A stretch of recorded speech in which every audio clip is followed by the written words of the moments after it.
Dulu, di masa mudaku, aku pernah berpikir bahwa aku adalah wanita paling bahagia di dunia. Aku memiliki suami yang sukses, sangat mencintaiku, dan keluarga kecil yang damai. Namun, hanya karena ponselku mati, aku meminjam ponsel suamiku untuk mentransfer gaji 8 juta rupiah kepada asisten rumah tangga kami. Suara ding yang muncul kemudian merobek topeng kesalehan suamiku, mengungkapkan kebenaran yang kotor dan kejam. Kenapa sedikit sekali? Sayang, hari ini aku belanja kebutuhan anak kita. Pesan itu bagai pisau yang menusuk jantungku. Namun aku tidak menangis, tidak berteriak. Aku menggertakkan gigi dengan gemetar, memotret semua bukti. Dan dengan kesabaran seorang wanita yang dikhianati, aku membalas mereka dengan drama mengerikan, yang membuat suamiku kehilangan karier dan kehormatannya. Sementara dia harus merasakan kehinaan yang paling dalam. Sore itu, hujan deras mengguyur, memutihkan jalanan. Suasana di rumah sangat sunyi. Makan malam sudah tersedia di meja. Semangkuk sup iga yang mengepul masih mengeluarkan asap. Aku duduk terkulai di sofa, mengusap kakiku yang pegal setelah seharian bekerja di kantor. Ponselku berkedip lalu mati, menandakan baterainya habis. Aku mendesah. Teringat hari ini adalah tanggal 5. Hari aku harus mentransfer gaji kepada Sari. Sari adalah asisten rumah tangga yang direkomendasikan langsung oleh suamiku, Mas Budi. 6 bulan lalu, dia baru 25 tahun. Menikah muda lalu bercerai, dan datang ke kota untuk mencari nafkah. Saat pertama datang, Sari kurus dan kusam, selalu menunduk seolah malu-malu melihat keadaannya yang menyedihkan. Aku memperlakukannya tidak berbeda dengan adik perempuanku sendiri. Pakaian dan kosmetikku yang tidak terpakai selalu kuberikan padanya. Aku juga mengizinkannya makan semeja, merawatnya ketika sakit. Hari ini, dia meminta izin keluar sejak sore untuk membeli beberapa keperluan pribadi. Aku mengabaikan ponselku, menatap ponsel Budi yang tergeletak di meja kopi. Suara gemericik air dari kamar mandi menandakan dia masih mandi. Selama ini, aku dan suamiku tidak pernah merahasiakan kata sandi ponsel. Dia menyimpan sidik jariku di ponselnya. Begitu juga aku, di mata teman-teman dan kerabat. Budi adalah suami idaman. Dia pandai mencari uang. Di rumah pun selalu perhatian. Tidak pernah sekalipun membentakku. Meskipun kami sudah menikah 3 tahun dan aku belum juga hamil. Dia selalu menggenggam tanganku, menghibur, mengatakan bahwa anak adalah anugerah Tuhan. Tidak ada pun tidak apa-apa. Asalkan kami hidup bahagia sampai tua. Aku mengambil ponselnya, menempelkan ibu jariku di layar. Ponsel itu terbuka dengan mudah. Aku menggeser layar, mencari aplikasi bank. Semuanya terjadi secara otomatis, tanpa sedikitpun kecurigaan atau perhitungan. Aku memasukkan nomor rekening Sari yang sudah kuhafal, menekan angka 8 juta rupiah, lalu mengisi kode OTP yang dikirimkan ke ponselnya. Layar menunjukkan transaksi berhasil. Aku menghela napas, berniat mematikan layar dan meletakkannya kembali di tempat semula. Namun, tepat saat jariku menyentuh tombol power, sebuah suara ding kering berbunyi. Jantungku tiba-tiba berdebar kencang saat melihat notifikasi yang muncul di layar kunci. Itu adalah pesan WhatsApp yang masuk. Nama pengirimnya bukan Sari, melainkan disimpan dengan nama yang sangat aneh, tukang pipa. Tidak akan ada yang aneh jika pratinjau pesan itu tidak muncul dengan jelas. Kenapa sedikit sekali? Sayang, hari ini aku belanja kebutuhan anak kita.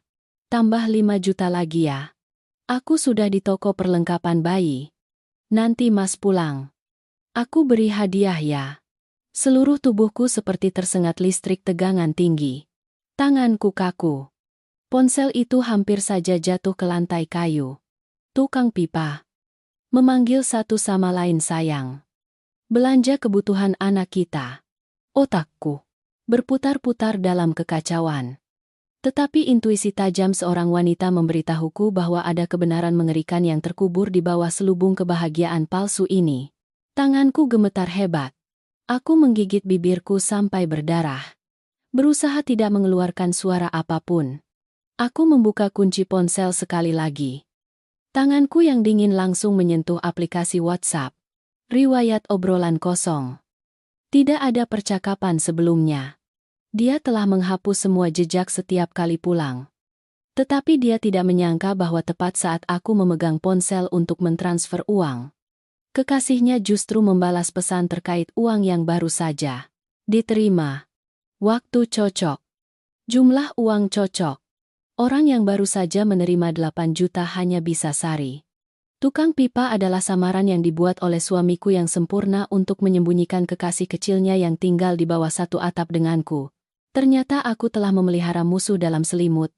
Ternyata sikap malu-malu dan menyedihkan Sari hanyalah sandiwara. Ternyata perhatian dan pengertian suamiku saat menasihatiku agar tidak stres soal anak-anak sebenarnya karena dia sudah memiliki anak dengan wanita lain di belakangku. Air mataku mengalir. Panas dan pahit.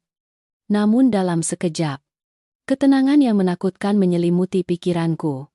Untuk apa menangis saat ini, berteriak-teriak lalu pergi dengan tangan kosong, dan menjadi bahan tertawaan orang lain? Tidak. Jika aku membuka kartu sekarang, dia akan menyangkal atau mencari cara untuk memindahkan aset. Aku tidak bisa membiarkan 8 tahun masa mudaku dan uang hasil keringatku jatuh ke tangan dua bajingan itu dengan mudah. Dengan cepat, aku mengambil tangkapan layar pesan WhatsApp itu, dan mengirimkannya langsung ke akun cloud rahasia yang tidak diketahui Budi.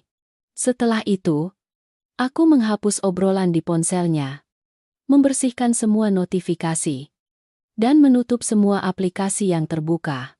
Aku meletakkan ponsel kembali ke posisi semula di meja kopi. Persis seperti saat aku mengambilnya. Suara air di kamar mandi berhenti. Pintu kamar mandi terbuka. Aku buru-buru menyeka sudut mataku. Menarik napas dalam-dalam. Memaksa wajahku tersenyum paling ramah. Istriku. Nonton TV apa sampai melamun begitu? Lapar belum, tunggu aku pakai baju. Nanti kita makan ya. Sup iga hari ini harum sekali. Mas pulang saja sudah tercium baunya dan ingin makan. Nanti saja makannya. Ponselku mati. Tadi aku pinjam ponselmu untuk mentransfer gaji 8 juta ke Sari ya. Aku sudah transfer. Mas. Coba Mas cek lagi. Cuma beberapa rupiah. Untuk apa repot-repot mengecek? Oh iya. Sari minta izin keluar sejak sore. Belum pulang juga ya anak. Ini akhir-akhir ini sering pergi ya. Nanti aku tegur. Kalau kerja jadi asisten rumah tangga kok malah sering main. Sudahlah. Mas. Dia kan sendirian di kota. Sebulan cuma dapat 1 hari libur. Mas jangan galak-galak begitu. Aku lihat dia bekerja juga rajin kok. Mungkin sebentar lagi dia pulang. Aku menatap pria yang berdiri di hadapanku. Wajahnya tampan. Senyumnya ramah. Suaranya hangat dan perhatian. Jika saja aku tidak membaca pesan tadi, mungkin aku masih tenggelam dalam rasa syukur karena mendapatkan suami yang pengertian. Tapi sekarang, setiap kata yang dia ucapkan membuat perutku mual. Perasaan ingin muntah melonjak hingga ke tenggorokan. Dia berakting terlalu sempurna. Dia pura-pura memarahi kekasihnya agar aku tenang. Dia memerankan suami yang profesional dengan sempurna hingga menakutkan. Tepat saat itu, terdengar suara gemerincing dari kunci pintu. Sari masuk ke rumah. Dia mengenakan gaun hamil hitam longgar. Tangannya membawa beberapa kantong plastik yang tertutup rapat. Melihat aku dan suamiku duduk di ruang tamu, dia buru-buru menunduk. Rambutnya menutupi sebagian wajahnya. Suaranya ragu-ragu dan patuh. Duh. Permish. Kak. Maaf, kakak dan mas. Hari ini aku pulang agak telat. Tokonya ramai sekali jadi aku harus menunggu pembayaran lama. Kakak dan mas sudah makan belum? Biar aku hangatkan lagi makanannya. Kamu pergi dari sore sampai sekarang. Pekerjaan rumah jadi terbengkalai. Kakakmu Lina sampai harus memasak. Kalau bulan depan begini lagi, gajimu akan aku potong ya. Bekerja yang benar iya. Aku tahu salah. Mas, tadi aku ada sedikit keperluan pribadi untuk belanja. Maaf? Mas Budi. Maaf. Kak Lina. Sudahlah. Tidak apa-apa. Mas Budi hanya bicara begitu kok. Mas Budi juga sayang kamu. Kamu bereskan barang-barangmu. Lalu sini makan malam bersama kami biar ramai. Tadi kakak pakai ponsel Mas Budi untuk transfer gaji bulan ini ke kamu. Sudah kamu terima iya? Sudah aku terima. Kak, terima kasih banyak. Kak Lina. Kakak memang selalu baik padaku. Aku menatap lurus ke mata Sari. Matanya berkaca-kaca penuh rasa terima kasih. Suaranya manis dan penuh hormat. Dia memujiku baik. Padahal belum genap 20 menit yang lalu. Dia dengan terang-terangan meminta uang dari suamiku dengan sebutan sayang dan belanja kebutuhan anak kita. Di bawah meja, aku melihat ujung sepatu Budi menyentuh kaki Sari secara diam-diam. Sentuhan kaki sebagai peringatan atau sentuhan mesra yang sembunyi-sembunyi tepat di depan istrinya. Yang sah, aku tidak menarik kakiku. Juga tidak membongkar mereka. Aku dengan tenang mengambil sepotong iga. Menaruhnya di piring Budi. Lalu mengambil sepotong daging tanpa lemak. Menaruhnya di piring Sari. Lalu berbicara dengan lembut dan penuh perhatian. Sari. Akhir-akhir ini aku lihat kamu agak gemuk ya. Baju-baju yang kamu pakai sekarang kok jadi longgar semua. Kamu ingat jaga kesehatan ya. Anak perempuan sendirian. Harus tahu mencintai diri sendiri. Jangan biarkan siapapun memanfaatkan atau menindasmu. Mengerti? Mangkok nasi di tangan Sari sedikit bergetar. Budi juga tiba-tiba berhenti mengunyah. Matanya melirikku sejenak, lalu cepat-cepat menariknya kembali. Dia menyembunyikan keterkejutannya. Berdem. Lalu mengalihkan pembicaraan. Kamu terlalu khawatir. Dia sudah besar. Tahu mengurus diri sendiri. Kamu urus dirimu sendiri saja. Akhir-akhir ini aku lihat kamu kurusan. Besok akhir pekan. Aku ajak kamu ke pusat perbelanjaan. Beli beberapa baju baru ya iya. Mas. Mas memang paling baik padaku. Makan malam itu berlalu dalam suasana yang sangat palsu. Aku mengunyah nasi di mulutku terasa pahit.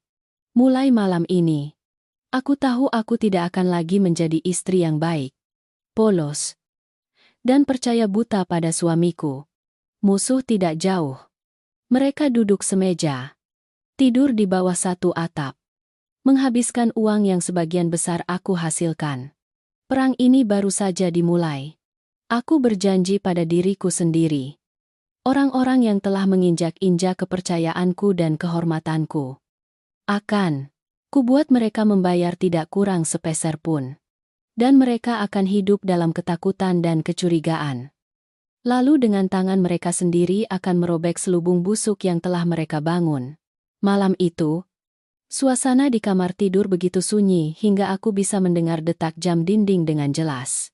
Budi memunggungiku. Napasnya teratur dan sesekali terdengar dengkuran halus. Dia tidur sangat nyenyak. Tidur seorang pria yang seolah tidak memiliki rahasia apapun. Seorang pria sombong yang mengira telah menipu istrinya yang polos dengan drama yang sempurna. Aku berbaring tak bergerak. Mataku terbuka lebar menatap langit-langit dalam kegelapan.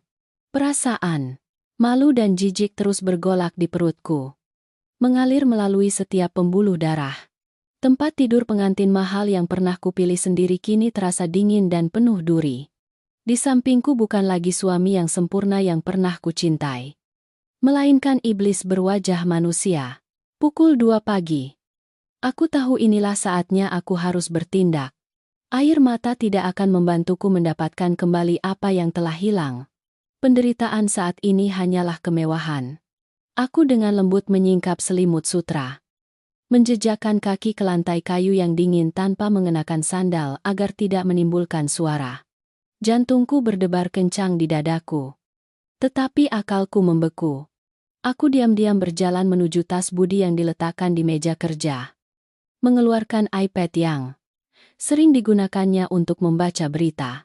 Ponselnya selalu dibawanya. Bahkan ke kamar mandi.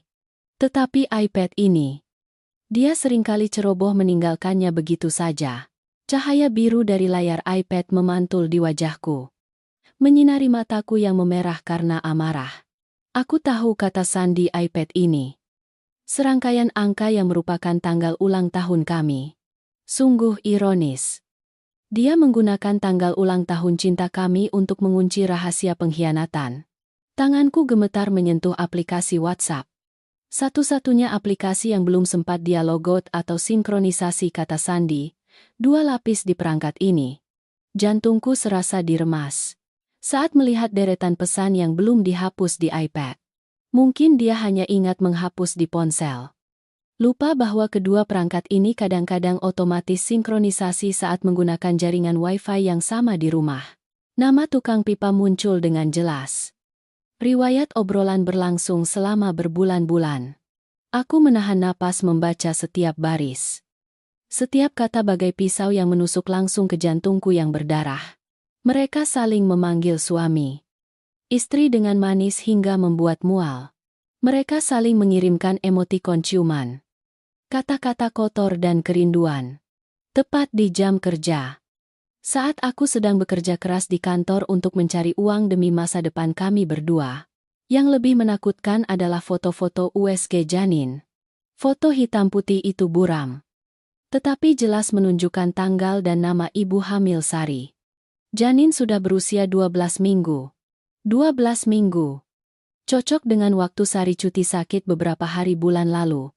Saat itu, aku sendiri yang membelikan bubur dan merebus air daun sirih untuknya agar pulih. Ternyata dia tidak sakit, melainkan morning sickness. Dia bahkan membawa kekasihnya ke dokter kandungan menggunakan mobil yang diberikan orang tuaku sebagai hadiah pernikahan. Aku berusaha menahan diri agar tidak terisak. Deretan pesan transfer uang juga muncul dengan jelas. Budi tidak mentransfer uang langsung ke Sari, melainkan dia membayar tagihan belanja online. Deposit pakaian hamil, popok, dengan dalih uang bahan bangunan atau uang perbaikan mobil. Setiap bulan, selain gaji yang kubayar untuk Sari, dia juga memberikan puluhan juta rupiah agar Sari bisa menjaga kehamilannya. Padahal, setiap kali aku membahas investasi atau membeli sesuatu untuk diriku sendiri, dia selalu menghela napas, mengeluh kesulitan ekonomi, menyuruhku untuk berhemat demi masa depan. Masa depannya ternyata tidak bersamaku, melainkan membangun keluarga baru dengan asisten rumah tangga yang tinggal di bawah kolong tempat tidur rumah kami. Kegelapan di bawah kolong tempat tidur ini telah menyelimutiku selama 6 bulan terakhir tanpa aku sadari. Aku pernah merasa kasihan pada keadaan Sari. Seorang wanita muda yang gagal dalam rumah tangga dan tak memiliki tempat bergantung. Aku telah memberinya gaun bermerek. Memberinya makanan terbaik yang kubuat sendiri. Balasan atas kebaikanku. Dia dengan terang-terangan merencanakan untuk memiliki anak dengan suamiku.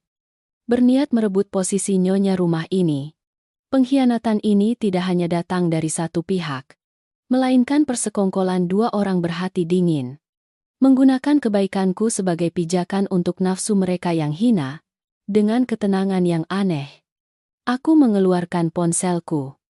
Menggunakan mode kamera tanpa suara untuk mengambil semua bukti di layar iPad. Setiap pesan. Setiap foto USG. Setiap bukti transfer. Semuanya kusimpan rapi dalam folder dengan kata sandi pribadi.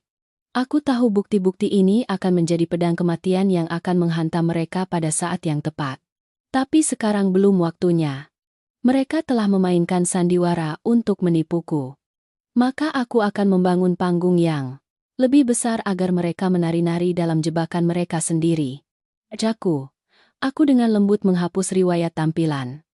Meletakkan iPad kembali ke posisi semula. Merapikan setiap kerutan di tas agar tidak ada jejak yang berubah. Aku berjalan menuju tempat tidur. Menatap pria yang terbaring di sana. Ada saat di mana aku ingin meraih vas bunga di meja rias dan memukulkannya langsung ke kepalanya. Ingin mencakar. Ingin berteriak meluapkan amarah. Tapi akalku menahanku.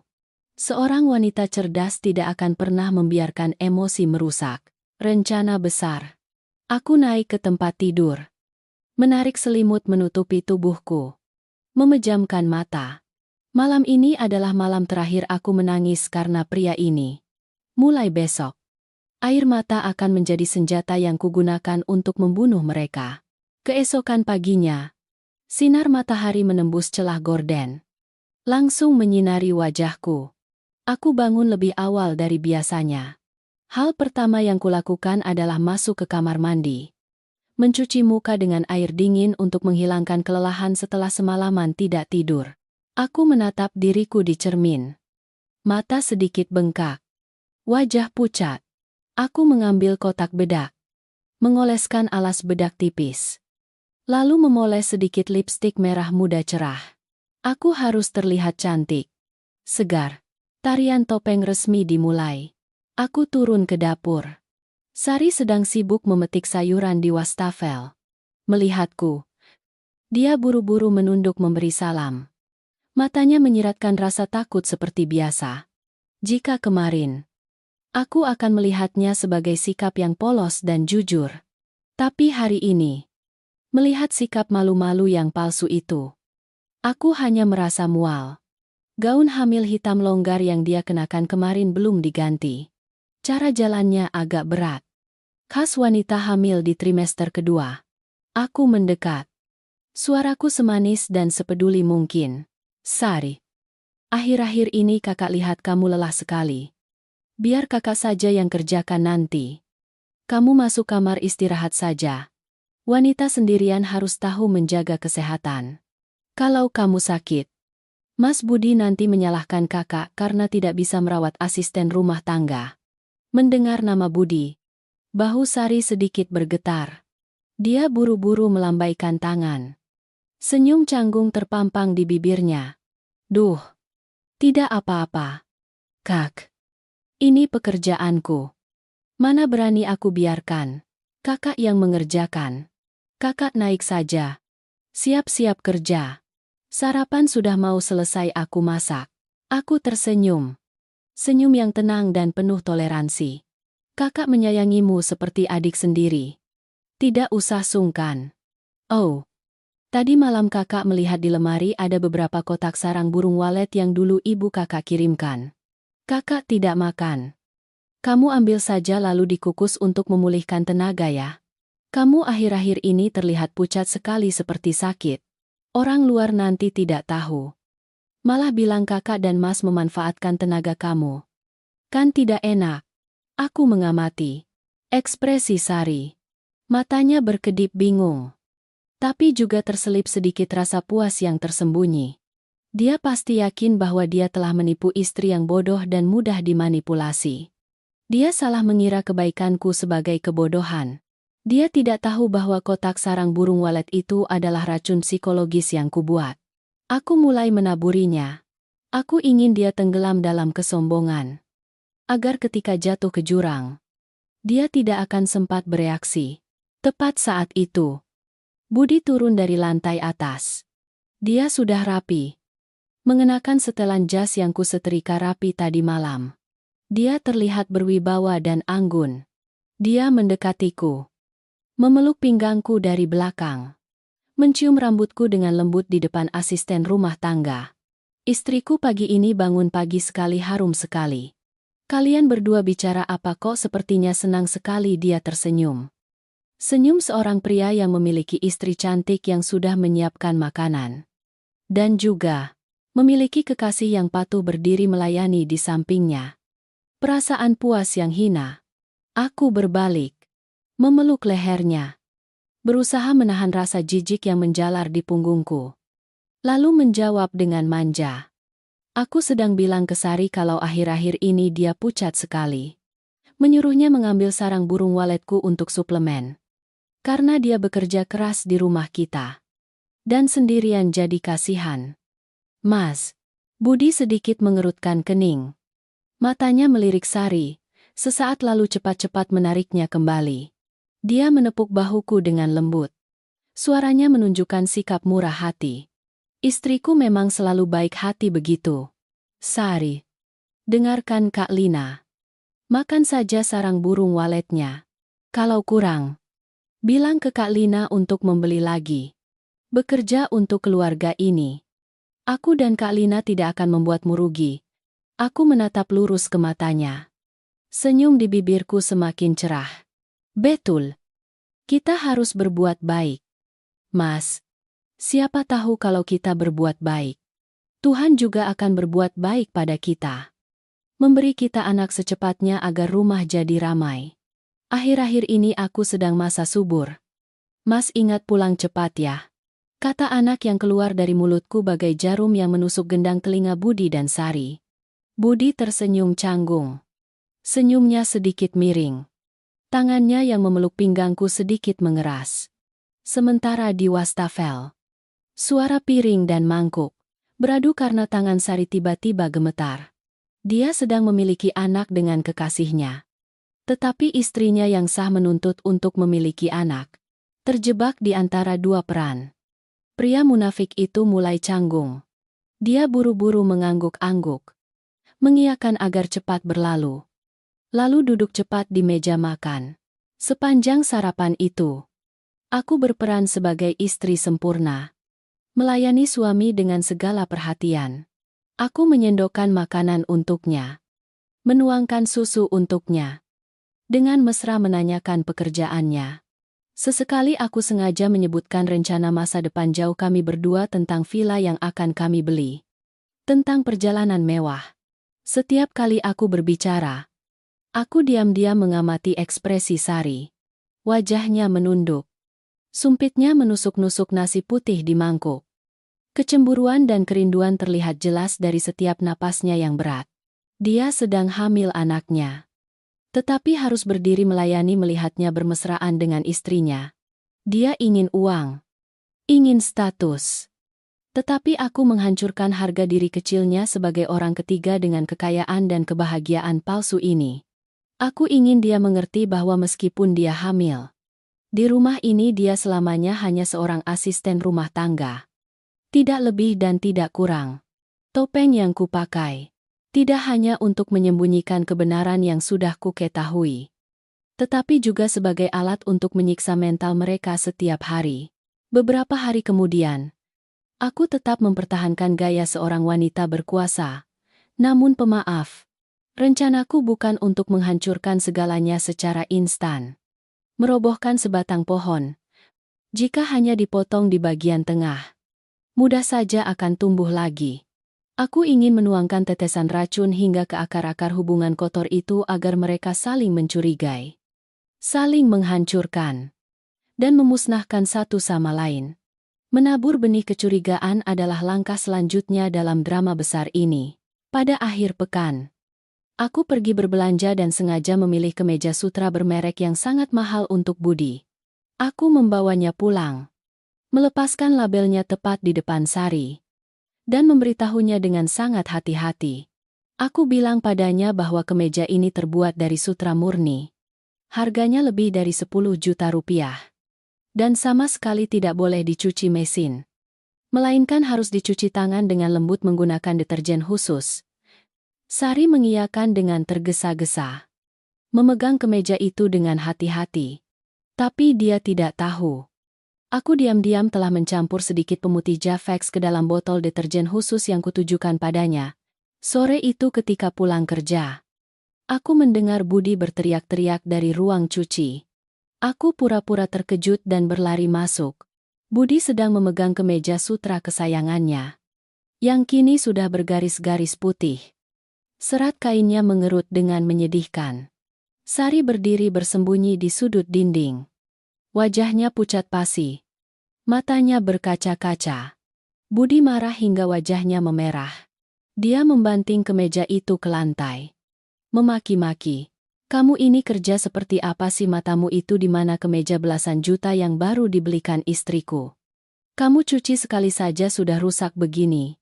Kamu ini bekerja sebagai asisten rumah tangga atau merusak rumahku? Gaji bulan ini jangan harap aku bayar sepeser pun. Sari terisak-isak. Buru-buru menjelaskan bahwa dia telah melakukan persis seperti yang kukatakan. Menggunakan deterjen yang sama. Dia menatapku memohon bantuan.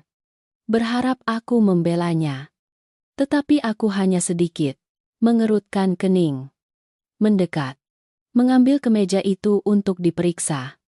Lalu menghela napas dengan ekspresi penuh penyesalan. Ya ampun. Sari, kenapa kamu ceroboh sekali? Kakak sudah bilang padamu baik-baik, padahal deterjen itu kakak selalu pakai untuk mencuci pakaian sutra. Tidak apa-apa kok. Pasti kamu salah menuangkan pemutih lagi kan? Kamu jujur saja pada Mas Budi. Mas Budi memang cepat marah, tapi tidak menyimpan dendam. Kata-kataku lembut tapi seperti menuangkan bensin ke api. Budi semakin yakin bahwa Sari karena ceroboh dan bodoh telah merusak barang mahalnya. Dia tidak segan-segan menghina kekasihnya di depan istrinya. Bodoh itu ya ada batasnya. Sudah numpang di rumah orang. Tidak tahu diri dan tidak hati-hati. Kalau disuruh mengganti gaji 10 bulan pun tidak cukup untuk membeli kemeja ini. Kata-kata makian Budi yang tajam seperti pisau yang menggores harga diri Sari. Dia sedang hamil anaknya. Tetapi Budi karena kemeja yang mahal menghinanya begitu parah. Rasa sakit hati dan amarah melonjak. Dia menatap Budi dengan mata penuh kebencian dan kebingungan. Ternyata di mata kekasih yang dipujanya, uang dan harga dirinya di depan istrinya lebih penting daripada perasaannya. Aku buru-buru melerai. Menarik tangan Budi keluar. Tidak lupa meninggalkan kalimat teguran ringan. Sudahlah, Mas. Sudah terjadi. Kalau gajinya dipotong, dia mau hidup dari mana? Biar aku saja yang beli yang lain untukmu. Sari. Lain kali kalau bekerja, perhatikan baik-baik ya. Tidak semua kesalahan bisa diselesaikan dengan minta maaf. Malam itu di tempat tidur, aku sengaja berbisik di telinga. Budi kata-kata manis tapi secara tidak langsung bersifat menghasut. Aku bilang padanya. Aku lihat Sari akhir-akhir ini pikirannya entah kemana. Mas, kemarin di supermarket, aku tidak sengaja melihat dia bicara bisik-bisik dengan seorang pria asing. Pria itu terlihat sangar sekali. Terus-menerus memberikan uang padanya. Jangan-jangan dia punya utang dengan rentenir ya? Mas, kalau begitu kan bahaya untuk keluarga kita. Kalau dia sampai gelap mata, nanti malah mencuri bagaimana? Tubuh Budi langsung menegang. Dia bangkit seperti pegas. Matanya menyipit penuh kecurigaan. Kamu serius? Pria seperti apa aku pura-pura menguap panjang? Aku tidak terlalu jelas melihatnya. Cuma lihat dia buru-buru menyodorkan uang pada pria itu, lalu pergi. Sudahlah, Mas. Jangan khawatir. Mungkin kerabat dari kampung yang datang minta uang saja. Dia kan lugu. Pasti tidak apa-apa. Tidur saja. Mas. Besok aku harus pergi pagi-pagi. Aku memejamkan mata. Sudut bibirku sedikit melengkung membentuk senyum dingin. Aku tahu malam ini Budi tidak akan bisa memejamkan mata. Seorang pengkhianat selalu curiga ketika mendengar kekasihnya yang sedang hamil diam-diam memberikan uang kepada pria lain. Naluri egoisnya pasti akan terusik. Dia akan mulai curiga. Dia akan bertanya-tanya kemana sebenarnya uang yang dia berikan pada Sari setiap bulan. Apakah kehamilan Sari benar-benar anaknya? Benih-benih kecurigaan telah berhasil ditanam. Budi mulai cuek dan semakin sering menyelidiki Sari. Sari jengkel dan kesal karena diperlakukan buruk. Dimarahi tanpa alasan. Hubungan gelap yang dibangun di atas uang dan nafsu kini mulai retak dari hal-hal terkecil sekalipun. Rumah ini kini bukan lagi sarang kebahagiaan palsu, melainkan papan catur psikologis di mana aku adalah pemain utamanya. Berdiri dalam kegelapan untuk mengendalikan boneka-boneka yang berjuang dalam lumpur yang mereka ciptakan sendiri. Sejak insiden kemeja mahal yang rusak, suasana di rumah kami berubah drastis. Itu bukan lagi kehangatan yang palsu, melainkan beralih ke ketegangan yang tersembunyi. Seperti danau yang tenang sebelum badai besar. Budi tidak lagi berani membentak Sari di depanku. Tetapi sikap dingin dan tatapan menyelidik darinya terhadap Sari semakin sering. Dia sering pulang mendadak di tengah hari. Sengaja masuk ke dapur atau kamar Sari dengan alasan mencari barang. Tapi aku tahu betul. Dia sedang memeriksa. Sedang mencari jejak pria asing yang kubuat-buat ceritanya. Sementara itu, Sari juga tidak lagi bisa mempertahankan wajah patuh dan menyedihkannya seperti sebelumnya. Rasa kesal karena dihina dan dicurigai oleh kekasihnya membuat dia menjadi pendiam dan mudah marah. Beberapa kali aku memergoki tatapannya pada budi yang penuh rasa sakit hati dan dendam. Hubungan gelap yang dibangun di atas penipuan dan perhitungan kini mulai menunjukkan retakan pertamanya.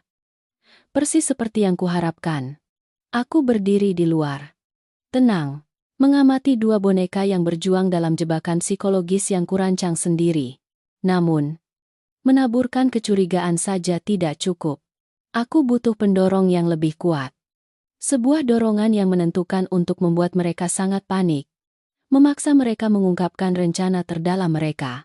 Dan aku tahu tidak ada senjata yang lebih ampuh daripada menanamkan kabar mengejutkan ke dalam pikiran mereka. Aku hamil. Rencana itu kusiapkan dengan teliti dan rahasia. Aku mulai dengan mengubah kebiasaan makanku. Pagi hari, alih-alih sarapan seperti biasa, aku meminta Sari memasak bubur putih encer untukku. Baru saja menyendok bubur ke mulut, aku buru-buru menutup mulut. Pura-pura mual lalu langsung lari ke kamar mandi. Menutup pintu dengan keras dan menyalakan keran air sangat kencang untuk menciptakan suara muntah yang menyedihkan. Budi yang sedang membaca koran di ruang tamu mendengar suara itu lalu panik berlari dan mengetuk pintu. "Lina, kamu kenapa perlu aku masuk? Tidak kamu keracunan makanan?" Suaranya penuh kekhawatiran. Tapi dari celah pintu, aku melihat matanya bukan ekspresi kasihan, melainkan kepanikan yang luar biasa. Aku membuka pintu, bersandar di dinding. Wajahku pucat dan lemah. Aku sengaja tidak memakai makeup untuk menunjukkan lingkaran hitam di bawah mata akibat kurang tidur beberapa malam terakhir. Menciptakan penampilan yang meyakinkan sempurna. Aku menggeleng. Suaraku parau. Aku tidak apa-apa. Mungkin akhir-akhir ini terlalu stres jadi perutku sedikit tidak enak. Kamu pergi kerja saja. Aku istirahat sebentar pasti sehat lagi. Sepanjang minggu itu, aku terus-menerus menampilkan adegan morning sickness yang penuh seni. Aku mulai menginginkan makanan ringan yang sangat aneh. Tengah malam, aku membangunkan Budi. Bersikeras memintanya membelikan aku sekotak mangga muda dengan sambal terasi. Suatu hari aku ingin makan pho tapi harus dengan durian. Budi menuruti keinginanku tapi wajahnya semakin cemberut. Suami munafik itu sedang terjepit. Dia tidak bisa menunjukkan ketidaknyamanan atas gejala kehamilan istrinya. Karena itu akan merusak citra suami idaman yang telah dia bangun dengan susah payah. Tapi di dalam hatinya, dia pasti sedang terbakar. Dia tidak mengerti mengapa aku bisa hamil padahal rencananya dengan Sari berjalan lancar.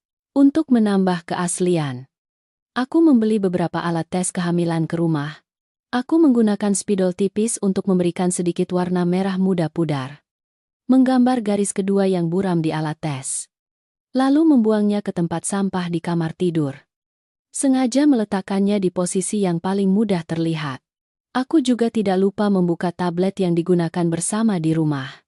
Mengetikkan di kolom pencarian kata-kata seperti tanda kehamilan awal. Pola makan untuk ibu. Hamil trimester pertama. Aku tahu seorang yang curiga seperti Budi pasti tidak akan melewatkan detail-detail kecil ini.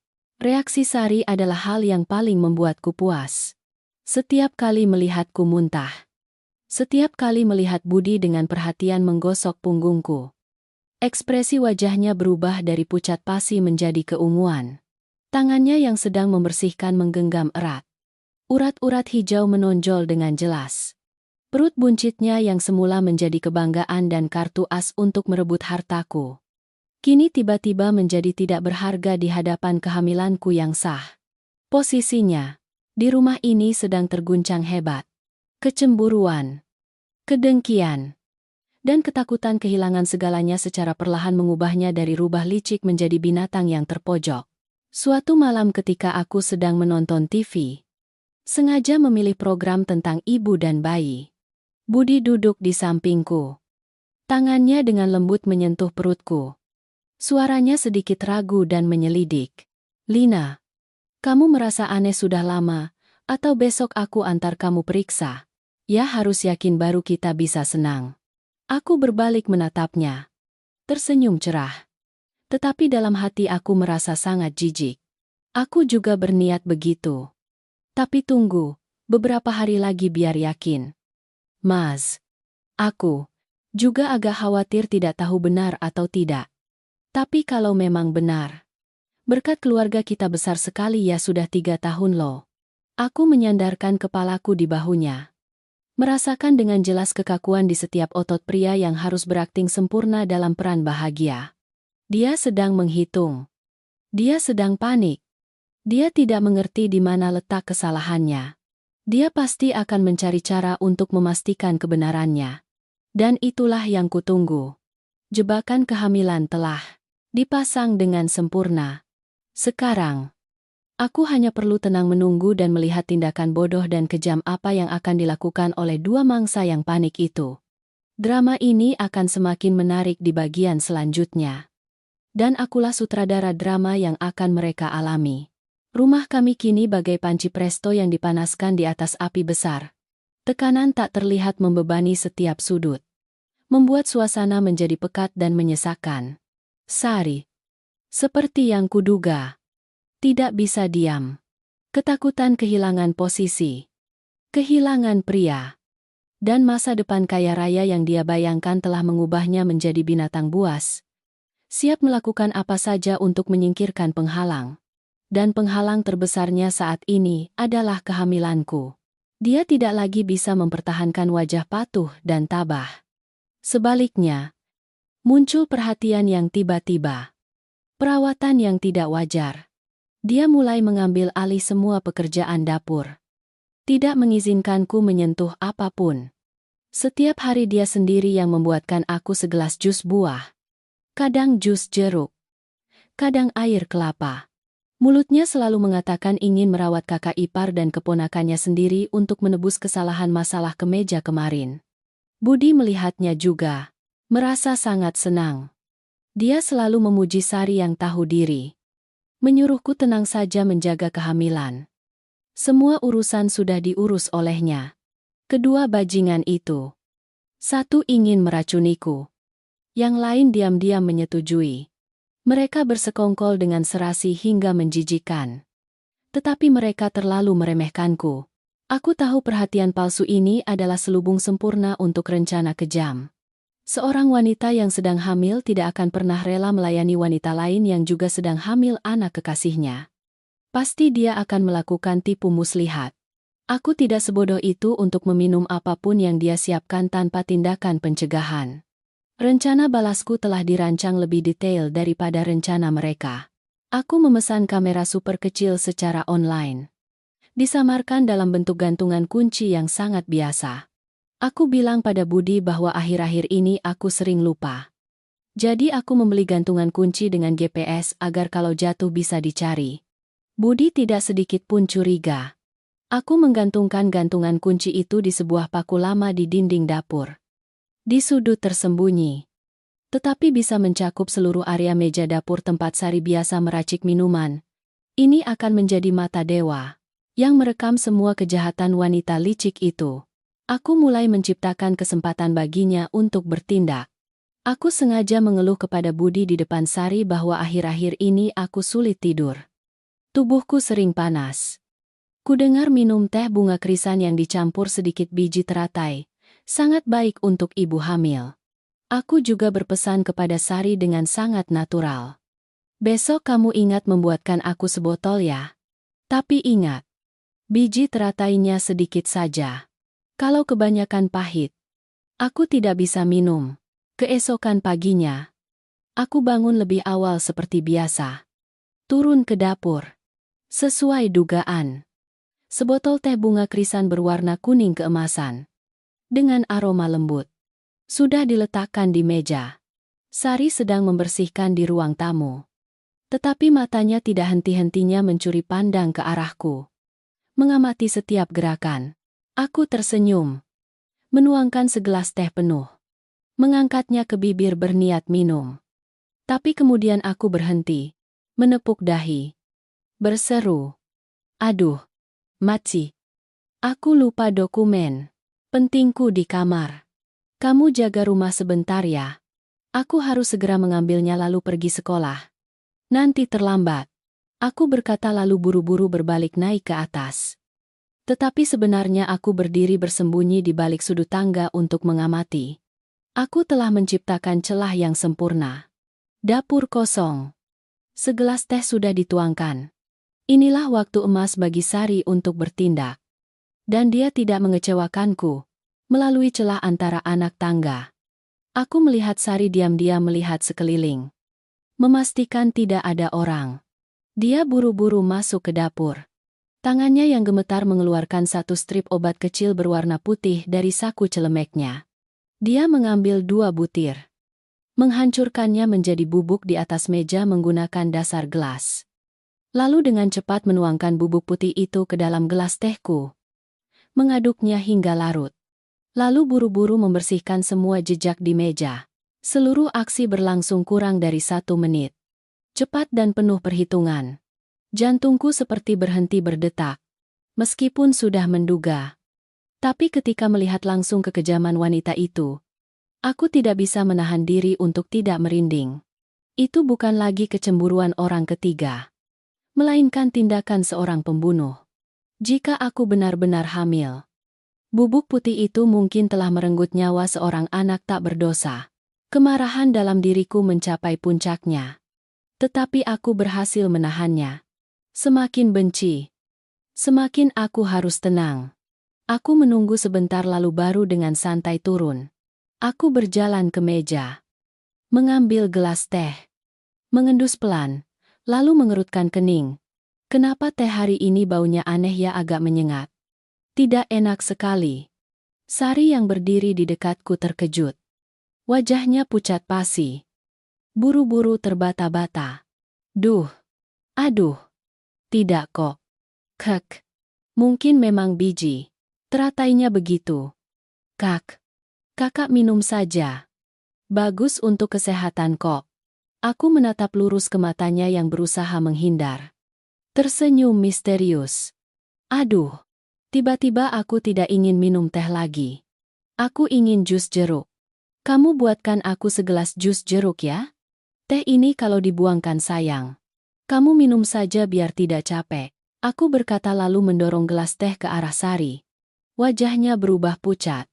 Buru-buru melambaikan tangan menolak. Keringat dingin mulai membasahi dahinya. Duh. Tidak. Kak. Aku tidak haus. Biar aku buang saja. Dia berkata lalu buru-buru mengambil gelas teh berniat membuangnya ke wastafel. Tetapi aku lebih cepat selangkah. Menahan tangannya. Jangan dibuang. Sayang sekali. Kalau kamu tidak minum. Biar di sini saja.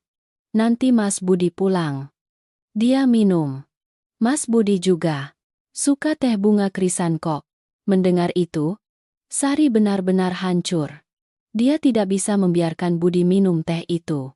Dia dengan panik merebut gelas teh dari tanganku. Dalam perkelahian itu, teh tumpah ruah di lantai.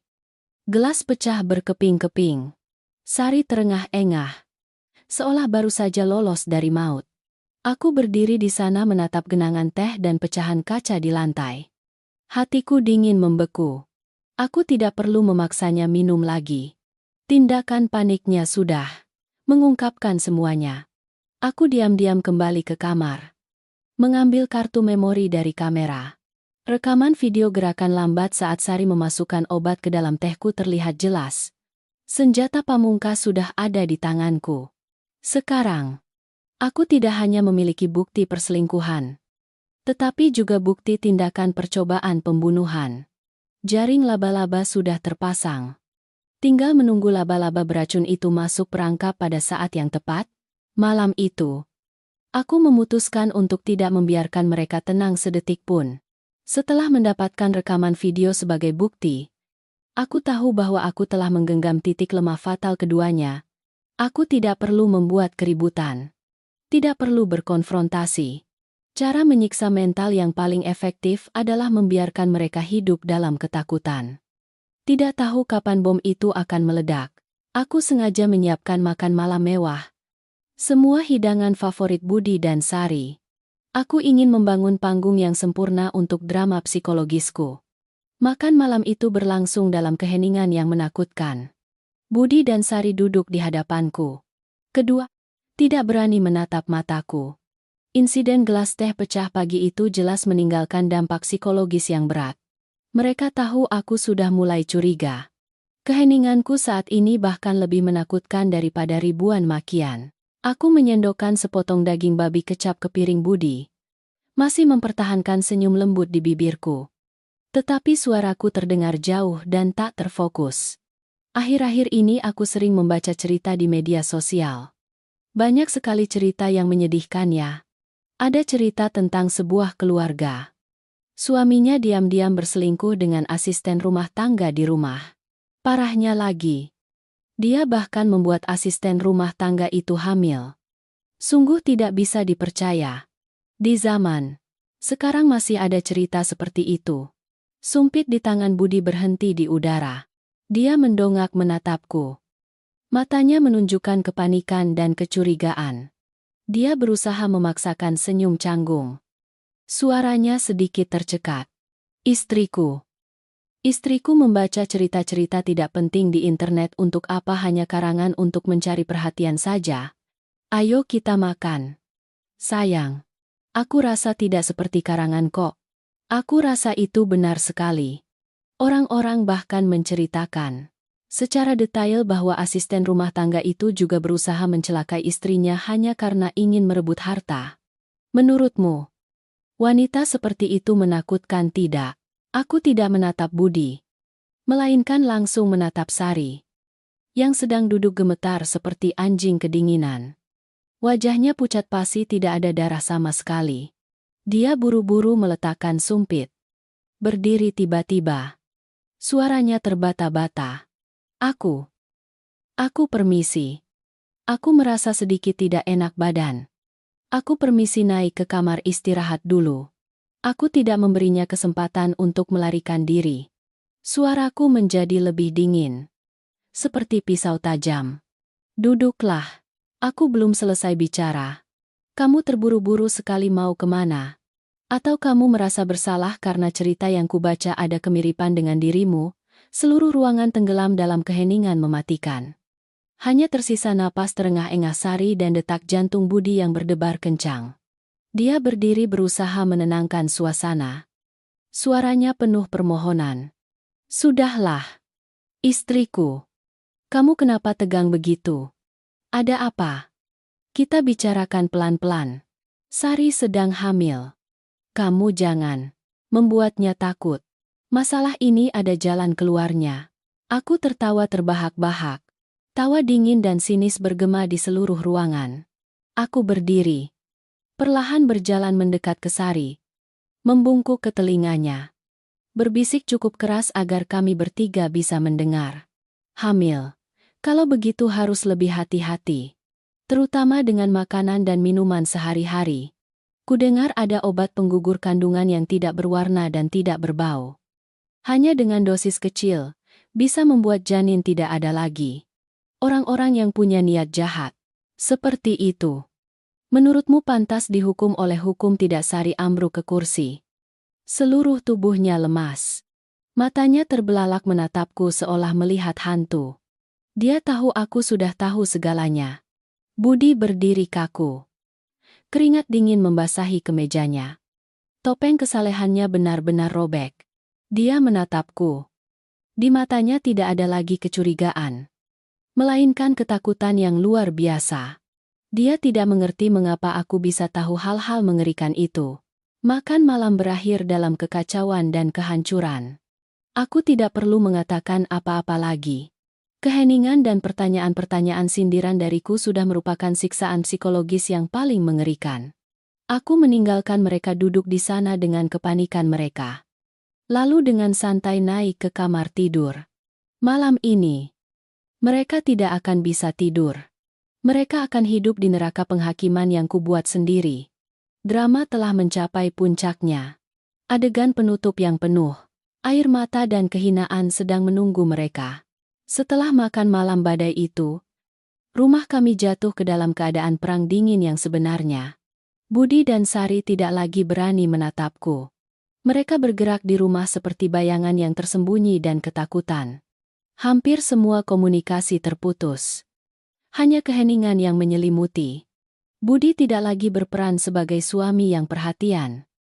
Dia menghindariku sebisa mungkin. Pagi-pagi sekali dia berangkat kerja dan baru pulang larut malam. Tubuhnya bau alkohol menyengat.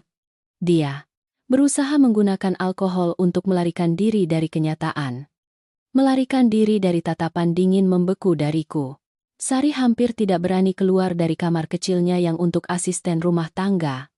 Hanya diam-diam melakukan pekerjaan rumah tangga saat aku pergi kerja atau sedang di kamar.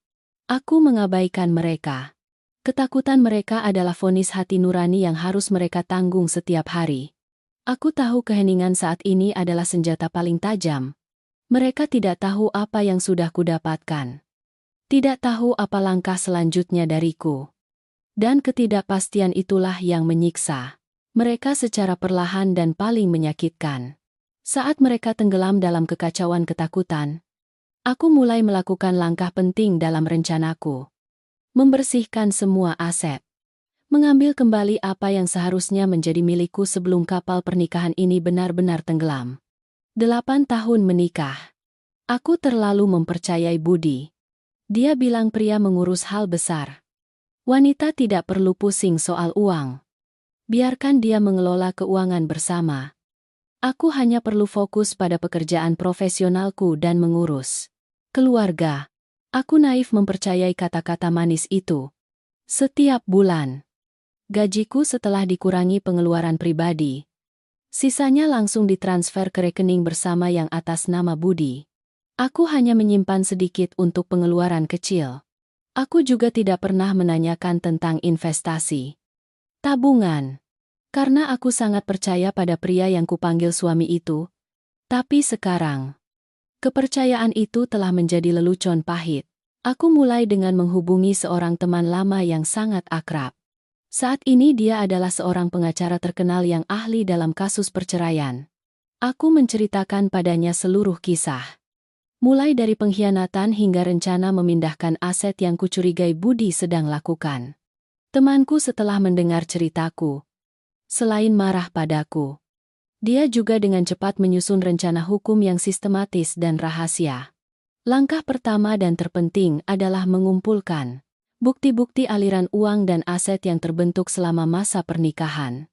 Memanfaatkan saat Budi mabuk dan tidur pula suatu malam di akhir pekan. Aku bertindak. Aku tahu dia memiliki sebuah brankas kecil yang tersembunyi di balik lukisan yang tergantung di dinding ruang kerjanya. Dia pernah memberitahuku bahwa kata sandinya adalah tanggal lahirku. Sebuah detail romantis yang kini hanya membuatku mual. Tanganku gemetar memutar setiap angka. Bunyi klik kunci yang kering bergema di ruangan yang sunyi.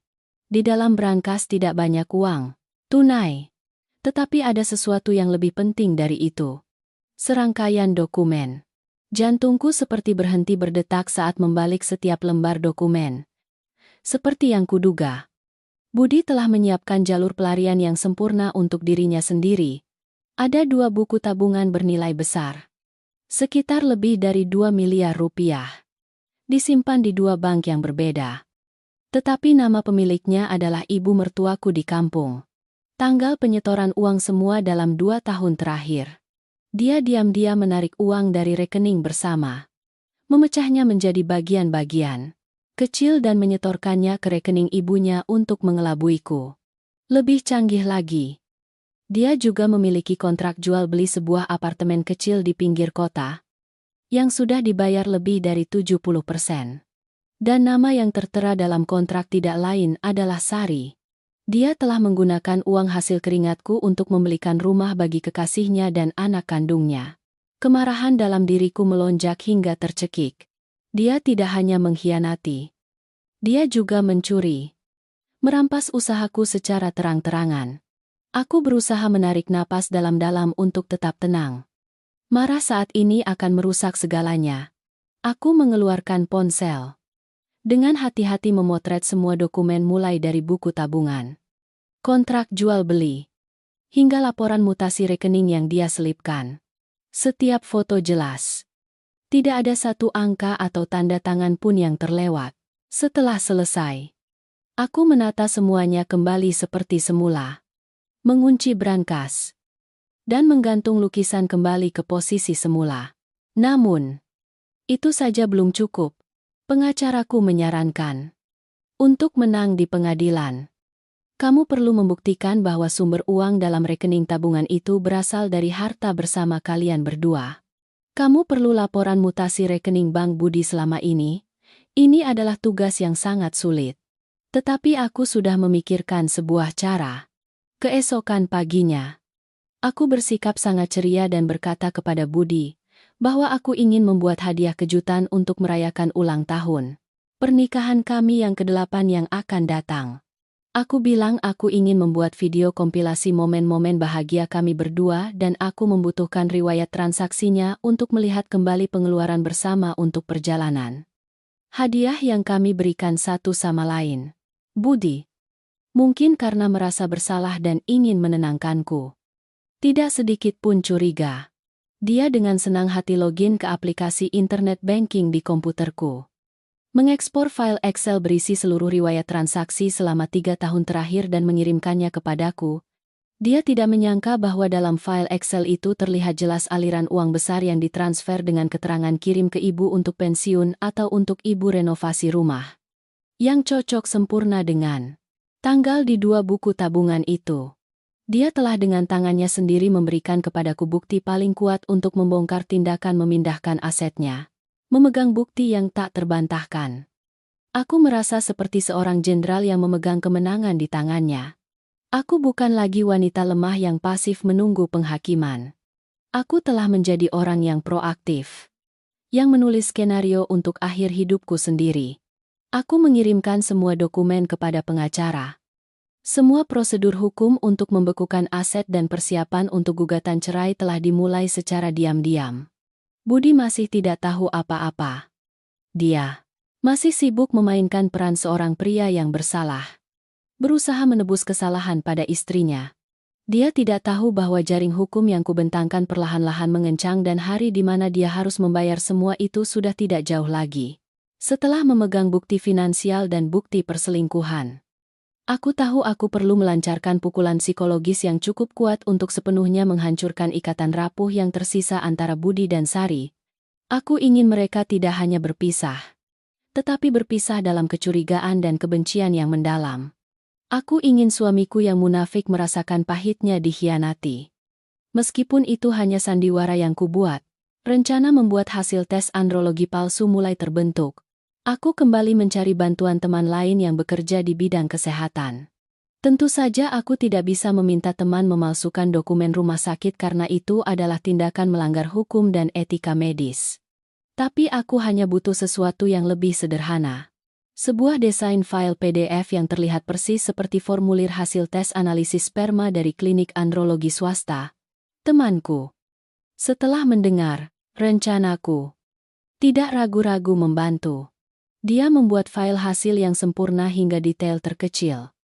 Mulai dari logo klinik, tanda tangan dokter, hingga indikator profesional.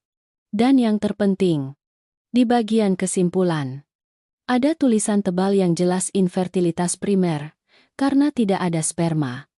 Kemungkinan memiliki anak secara alami hampir nol. Memegang file PDF di tanganku. Aku mencetaknya menggunakan kertas khusus yang terasa sangat nyata.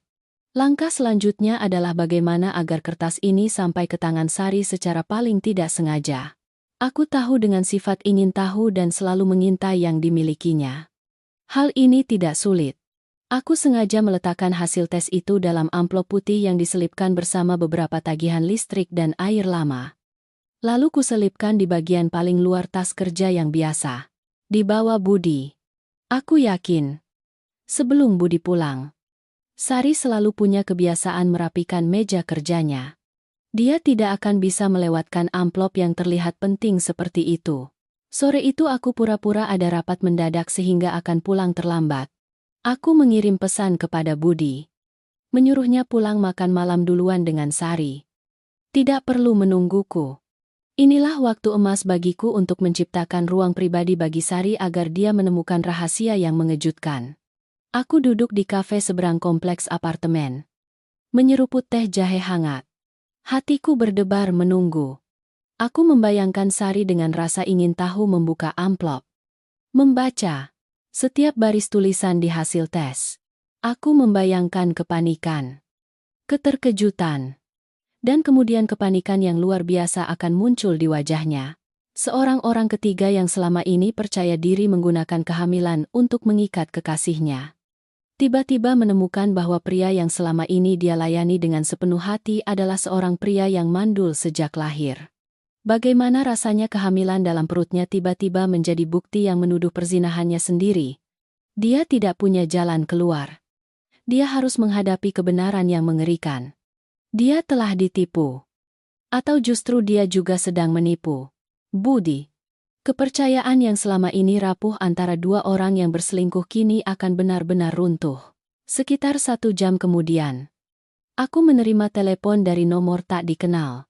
Aku punya firasat buruk tapi tetap mengangkatnya. Di seberang sana, suara seorang pria memberitahuku bahwa Budi baru saja mengalami kecelakaan motor kecil dalam perjalanan pulang kerja. Dan saat ini sedang dibawa ke klinik dekat rumah untuk pertolongan pertama. Jantungku mencelos. Bukan karena khawatir padanya, tetapi karena takut rencanaku akan berantakan. Tapi kemudian aku menyadari bahwa ini mungkin takdir. Kesempatan emas untuk membuat dramaku terasa lebih nyata dari sebelumnya.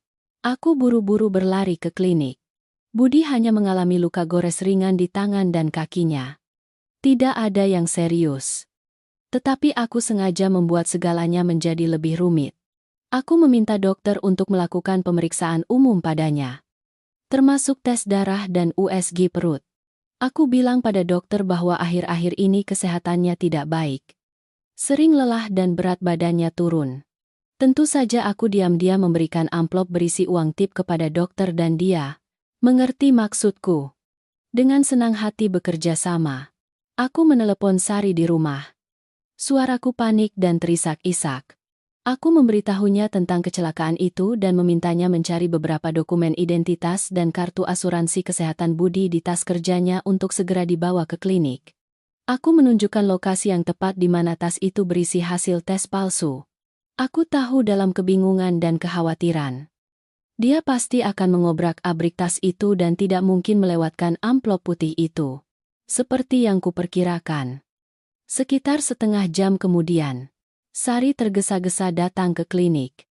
Wajahnya pucat pasi dan terpukul. Dia memberiku setumpuk dokumen. Tetapi matanya terus menatap Budi yang terbaring di ranjang rumah sakit dengan ekspresi yang sangat kompleks. Campuran antara kekhawatiran, ketakutan, dan juga kemarahan yang tersembunyi. Aku tahu dia sudah membaca hasil tes itu. Jebakan telah terpasang. Pukulan psikologis fatal telah dilancarkan dengan sempurna. Sekarang, di kepalanya pasti berputar ribuan pertanyaan. Jika Budi mandul, lalu anak dalam perutku ini, anak siapa? Apakah dia sudah tahu masalah ini sebelumnya dan menipuku atau justru aku sendiri yang ditipu oleh orang lain? Kecurigaan akan menggerogoti jiwanya. Mengubahnya dari sekutu menjadi musuh bebuyutan dengan kekasihnya sendiri. Kecelakaan kecil Budi, meskipun hanya insiden yang tidak disengaja, justru menjadi katalisator sempurna yang mendorong hubungan dia dan Sari ke ambang kehancuran. Dokumen tes kemandulan palsu yang telah kutanamkan berhasil bekerja secara optimal. Menanamkan bom waktu yang penuh kebingungan dan ketakutan di hati Sari. Dia tidak punya jalan mundur. Jika janin dalam kandungannya bukan anak Budi, maka posisinya di rumah ini, bersama impiannya untuk mengubah nasib, akan hancur lebur setelah Budi keluar dari rumah sakit dan kembali ke rumah. Suasana yang sudah tegang kini semakin aneh. Sari masih merawatnya, tetapi bukan lagi perhatian lembut seorang kekasih kecil. Sebaliknya, ada tatapan menyelidik, sikap canggung, dan pertanyaan-pertanyaan sindiran yang penuh makna tersembunyi. Dia sering bertanya seperti, "Mas Budi, dulu sebelum menikah dengan Kak Lina, Mas pernah periksa kesehatan pranikah tidak atau keluarga Mas ada yang punya penyakit terkait keturunan tidak?" Mas Budi, dengan pemikiran sederhana seorang pria yang sedang merasa bersalah, sama sekali tidak mengerti makna di balik pertanyaan-pertanyaan Sari. Dia hanya berpikir bahwa Sari khawatir akan masa depan anak dalam kandungannya. Jadi dia masih menjawab dengan bangga dan yakin. "Kamu khawatir yang tidak-tidak. Keturunan Mas sangat sehat. Tidak ada yang punya penyakit apapun. Kamu tenang saja, jaga kehamilanmu baik-baik. Semuanya sudah Mas urus." Setiap kali mendengar jawaban tegas Budi, wajah Sari semakin pucat. Pernyataan tegasnya semakin membuat dokumen tes kemandulan itu terasa lebih meyakinkan di matanya. Dia mulai terjerumus dalam lingkaran setan. Entah Budi berbohong. Dia tahu dirinya mandul, tapi tetap menipu Sari untuk punya anak pura-pura. Atau janin dalam kandungannya memang benar-benar anak pria lain. Ketakutan menghadapi kemungkinan kedua membuatnya sangat panik. Aku berdiri di pinggir, diam-diam mengamati drama internal Sari yang bergejolak. Aku tahu dia bukan tipe wanita yang setia. Seseorang yang rela tidur dengan suami penolongnya. Tidak ada jaminan bahwa dia hanya memiliki satu Budi. Drama pria asing yang kubuat-buat sebelumnya kini menjadi ramalan yang terbukti dalam pikiran Budi sendiri.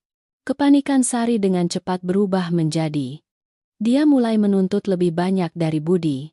Dia tidak lagi menerima tunjangan bulanan yang sedikit. Dia mulai meminta uang dalam jumlah besar. Dia bilang dia butuh uang untuk masa depan ibu dan anak. Untuk jaga-jaga jika terjadi sesuatu yang tidak terduga. Dia mencari segala macam alasan. Dia butuh uang untuk membeli vitamin hamil terbaik. Butuh uang untuk membayar booking melahirkan di rumah sakit internasional. Butuh uang untuk investasi toko kecil. Nanti setelah melahirkan ada usaha untuk mencari nafkah. Budi mulai merasa tertekan. Rekeningnya telah kucekik secara tak terlihat. Uang besar yang dia sembunyikan di tabungan ibunya dan rumah untuk Sari kini tidak bisa ditarik dengan mudah tanpa ketahuan. Dia hanya punya sedikit uang tunai. Sementara itu, kekasihnya semakin serakah dan menuntut tanpa batas. Kemesraan dan perhatian awal perlahan digantikan oleh kelelahan dan kemarahan. Pertengkaran mulai pecah. Semakin sering terjadi di antara dua orang yang bersalah itu. Tentu saja mereka tidak berani bertengkar terang-terangan di depanku. Tetapi dinding tipis apartemen tidak bisa menyembunyikan bisikan-bisikan marah. Suara isak tangis yang tertahan dari kamar Sari setiap larut malam. Aku sering pura-pura mengambil air minum. Sengaja melewati pintu kamarnya dan mendengar percakapan berharga. "Mas berbohong, Mas hanya menganggapku sebagai mesin penetas untuk keluarga Mas. Kan sekarang Mas lihat kakak itu hamil. Mas berniat meninggalkan ibu dan anak ini. Kan?" Itu suara Sari yang penuh sesak. "Kamu gila ya? Aku sudah bilang aku akan mengurusmu. Tapi kamu harus pelan-pelan dong, uang itu bukan daun kering. Kenapa kamu minta sekaligus sebanyak itu? Akhir-akhir ini pekerjaanku sedang sulit. Kamu tidak bisa mengerti aku." Ya, suara Budi penuh kekesalan dan ketidakberdayaan. "Sulit? Atau Mas sudah memberikan semua uang kepada istrimu yang sudah tua itu? Jangan kira aku tidak tahu Mas takut padanya. Mas takut kehilangan semua harta dari keluarganya. Kan aku beritahu Mas. Kalau Mas tidak memberiku 500 juta bulan ini, jangan salahkan aku kalau aku membuat keributan agar semua orang di dunia ini tahu tentang masalah Mas." Percakapan seperti itu menjadi hiburan bagiku setiap malam. Aku puas melihat mereka. Dua orang yang pernah bersekongkol menipuku kini saling memperebutkan uang dan kecurigaan. Sari dalam kepanikannya telah berubah menjadi pemeras. Tidak lebih. Sementara Budi, pria munafik itu, kini baru merasakan betapa mahalnya memelihara ular berbisa di rumah. Dia terjepit di antara dua cengkeraman. Di satu sisi adalah istrinya yang sah yang menguasai seluruh keuangan. Di sisi lain adalah kekasihnya yang membawa janin yang tidak jelas asal-usulnya dan terus-menerus mengancam. Keretakan dari dalam telah menjadi tidak bisa diperbaiki. Aku tahu hari di mana mereka akan menghancurkan semuanya dengan tangan mereka sendiri sudah tidak jauh lagi. Pertengkaran malam Budi dan Sari semakin sengit. Mereka seperti dua binatang terluka yang saling mencabik-cabik dalam kandang sempit. Keserakahan Sari dan ketidakberdayaan Budi telah mendorong hubungan terlarang mereka ke batas toleransi. Budi, yang dulunya sombong karena bisa mengendalikan istri dan kekasihnya, kini harus merasakan kelelahan finansial dan mental. Dia menjadi kurus. Matanya cekung. Selalu dalam keadaan tegang dan mudah marah. Dia tidak lagi punya cukup mental untuk berperan sebagai suami yang sempurna di depanku. Gestur perhatian. Kata-kata manis telah menghilang. Digantikan oleh keheningan yang berat dan napas panjang yang menyedihkan. Aku tahu ini adalah saat yang tepat untuk mengencangkan cengkeraman ekonomi. Mendorongnya ke jalan buntu. Aku memulai kampanye penghematan atas nama masa depan anak yang akan lahir. Aku bilang pada Budi bahwa mulai sekarang semua pengeluaran rumah tangga harus dicatat dengan cermat. Aku membuat rencana pengeluaran terperinci. Mengurangi hampir semua pengeluaran yang tidak perlu. Makan malam mewah di restoran akhir pekan diganti dengan makan malam di rumah. Perjalanan mewah ditunda tanpa batas waktu. Aku bilang padanya bahwa kita harus menghemat setiap rupiah untuk anak. Mulai dari biaya popok, biaya rumah sakit, hingga biaya sekolah nanti. Budi tidak punya alasan untuk menolak rencanaku yang masuk akal dan adil. Dia hanya bisa mengangguk dengan enggan. Wajahnya pucat pasi karena penderitaan. Dia tidak tahu bahwa menabung untuk anak hanyalah alasan.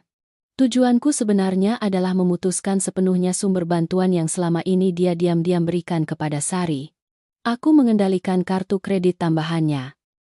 Memintanya untuk melaporkan setiap pengeluaran besar. Jumlah uang tunai yang dia pegang juga kubatasi pada batas minimum. Hanya cukup untuk makan siang dan mengisi bensin. Pria yang dulunya bangga menjadi tulang punggung ekonomi keluarga, kini harus mengulurkan tangan meminta uang dari istrinya sepeser demi sepeser. Tidak ada bedanya dengan anak kecil. Cengkraman finansialku telah memberikan pukulan telak pada Budi. Dia tidak lagi punya uang untuk memenuhi tuntutan Sari yang semakin tak terkendali. Setiap kali Sari meminta-minta, dia harus mencari alasan untuk menundanya. Aku lagi seret sekali. Nanti setelah gajian bulan ini baru aku berikan. Akhir-akhir ini istriku sangat ketat mengelola pengeluaran. Aku tidak bisa menarik uang. Kamu pakai saja dulu gaji bulananmu. Nanti aku ganti. Tapi Sari bukanlah orang bodoh. Dia tahu betul bahwa dia sedang disingkirkan. Kesabarannya sudah habis. Dia tidak lagi percaya pada janji-janji kosong Budi. Dia mulai bertindak lebih agresif. Dia tidak lagi bertengkar dalam kegelapan, melainkan mulai menciptakan konflik terbuka tepat di depanku. Tentu saja, dengan selubung yang cerdik. Suatu pagi saat aku bersiap-siap berangkat kerja, Sari tiba-tiba memegang perutnya dan mengeluh kesakitan yang luar biasa. Dia terjatuh ke lantai. Wajahnya meringis kesakitan. Keringat mengucur deras. Aku dan Budi panik berlari mendekat. Budi dengan panik berniat memanggil ambulans. Tetapi Sari menahan tangannya. Suaranya parau dan terputus-putus. Aku tidak apa-apa. Mungkin kemarin aku makan sembarangan.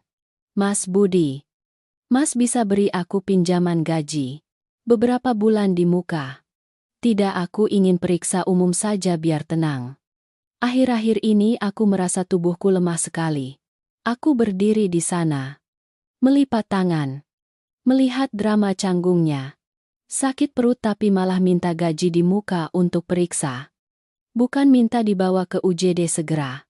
Tujuannya sudah terlalu jelas. Dia ingin menggunakan kehamilannya untuk menekan. Memaksa Budi memberinya uang tunai tepat di depanku. Dia ingin menjadikan aku istri yang egois dan picik jika aku menolak permintaan yang masuk akal dari seorang asisten rumah tangga yang sedang sakit.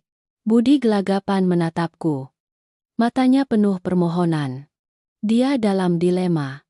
Jika tidak memberikan uang, Sari akan membuat keributan. Tapi jika memberi uang, dari mana dia akan mendapatkannya, dan bagaimana dia akan menjelaskannya padaku? Aku tersenyum. Senyum yang penuh toleransi dan kemurahan hati. Aku mendekat. Membantu Sari bangun. Suaraku sangat khawatir. Ya ampun. Kenapa kamu tidak bilang dari tadi uang apa sih saat ini? Kesehatan yang paling penting. Mas Budi. Mas masih berdiri di situ, kenapa cepat antar dia ke rumah sakit sekarang? Semua biayanya biar aku yang tanggung. Kamu tenang saja, periksa dengan teliti ya. Sari. Jangan khawatir. Anggap saja aku pinjami. Nanti kalau sudah ada, kamu bisa kembalikan. Kata-kataku membuat Budi dan Sari tertegun. Mereka tidak menyangka aku akan menangani situasi ini dengan begitu murah hati. Sari tidak berhasil mendapatkan uang tunai. Tetapi juga tidak bisa menolak tawaranku yang masuk akal.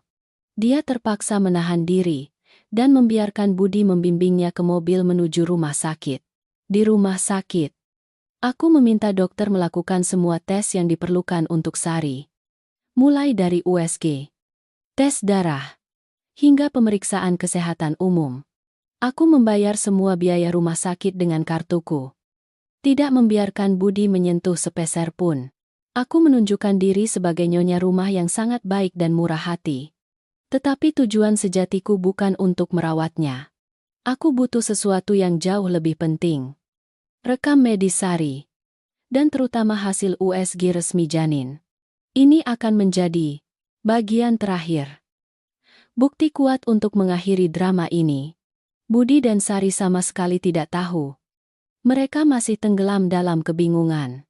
Budi merasa bersalah dan berterima kasih atas kemurahan hati istrinya. Sementara Sari, selain kesal karena tidak bisa mendapatkan uang, juga khawatir tidak tahu apa rencanaku. Hubungan mereka yang sudah retak karena uang dan kecurigaan, kini ditambahi lapisan pemisah berupa rasa bersalah dan kecanggungan. Mereka bukan lagi sekutu di medan perang yang sama, melainkan telah menjadi dua individu terpisah. Masing-masing mengejar tujuan egoisnya sendiri. Budi ingin mempertahankan keluarga dan kariernya. Sari ingin uang dan jaminan untuk masa depan. Pencuri bertemu nenek tua. Keduanya ingin memanfaatkan satu sama lain dan itulah kuburan bagi hubungan terlarang mereka. Setelah kunjungan ke rumah sakit yang tidak terduga itu, aku kini memegang hal yang paling kubutuhkan, rekam medis Sari yang terperinci. Termasuk foto USG yang jelas dan hasil tes darah. Aku bukan dokter. Tetapi aku punya teman-teman yang berprofesi sebagai dokter. Aku mengirimkan seluruh rekam medis itu kepada seorang teman dekat yang bekerja di bidang obstetri. Memintanya untuk menganalisisnya. Dan hasil yang kudapatkan bahkan melebihi dugaanku. Temanku meneleponku segera. Suaranya penuh keheranan. Dia bilang, berdasarkan indikator dan hasil tes, ada kejanggalan besar, golongan darah janin sama sekali tidak mungkin terbentuk dari kombinasi golongan darah Budi dan Sari. Aku sudah diam-diam mengambil sampel rambut Budi dan Sari sejak lama dan sudah mendapatkan hasil tes golongan darah keduanya. Ini adalah bukti ilmiah yang tak terbantahkan. Budi, entah mandul atau tidak, sama sekali tidak mungkin menjadi ayah dari bayi ini. Jantungku berdebar kencang. Rasa puas yang luar biasa merayap di setiap sel tubuhku. Ternyata drama kemandulan yang kubuat justru secara tidak sengaja cocok dengan kebenaran. Budi tidak hanya tertipu olehku, tetapi juga dikhianati secara menyakitkan oleh kekasihnya sendiri yang sangat dia percayai. Pria munafik itu, yang selalu menganggap dirinya pintar dan pemburu, akhirnya menjadi mangsa paling bodoh dalam perburuan lain. Namun, Hanya hasil analisis golongan darah saja tidak cukup kuat untuk menjatuhkan mereka secara tuntas di mata hukum dan publik. Aku butuh sesuatu yang lebih menentukan. Sesuatu yang tak terbantahkan hasil tes DNA. Ini adalah tugas yang sangat sulit. Bagaimana cara mendapatkan sampel janin dalam kandungan Sari tanpa ketahuan? Aku sekali lagi menggunakan otakku. Aku teringat kata-kata teman dokter bahwa pada tahap kehamilan ini, tes DNA paternal non-invasif dapat dilakukan melalui sampel darah ibu. Hanya dengan beberapa tetes darah Sari, aku bisa mengekstrak DNA janin. Masalahnya sekarang adalah bagaimana cara mendapatkan sampel darah itu secara paling alami. Kesempatan datang pada suatu sore di akhir pekan. Aku sedang mengupas buah di ruang tamu. Lalu Sari lewat. Aku sengaja menjatuhkan pisau pengupas buah ke lantai.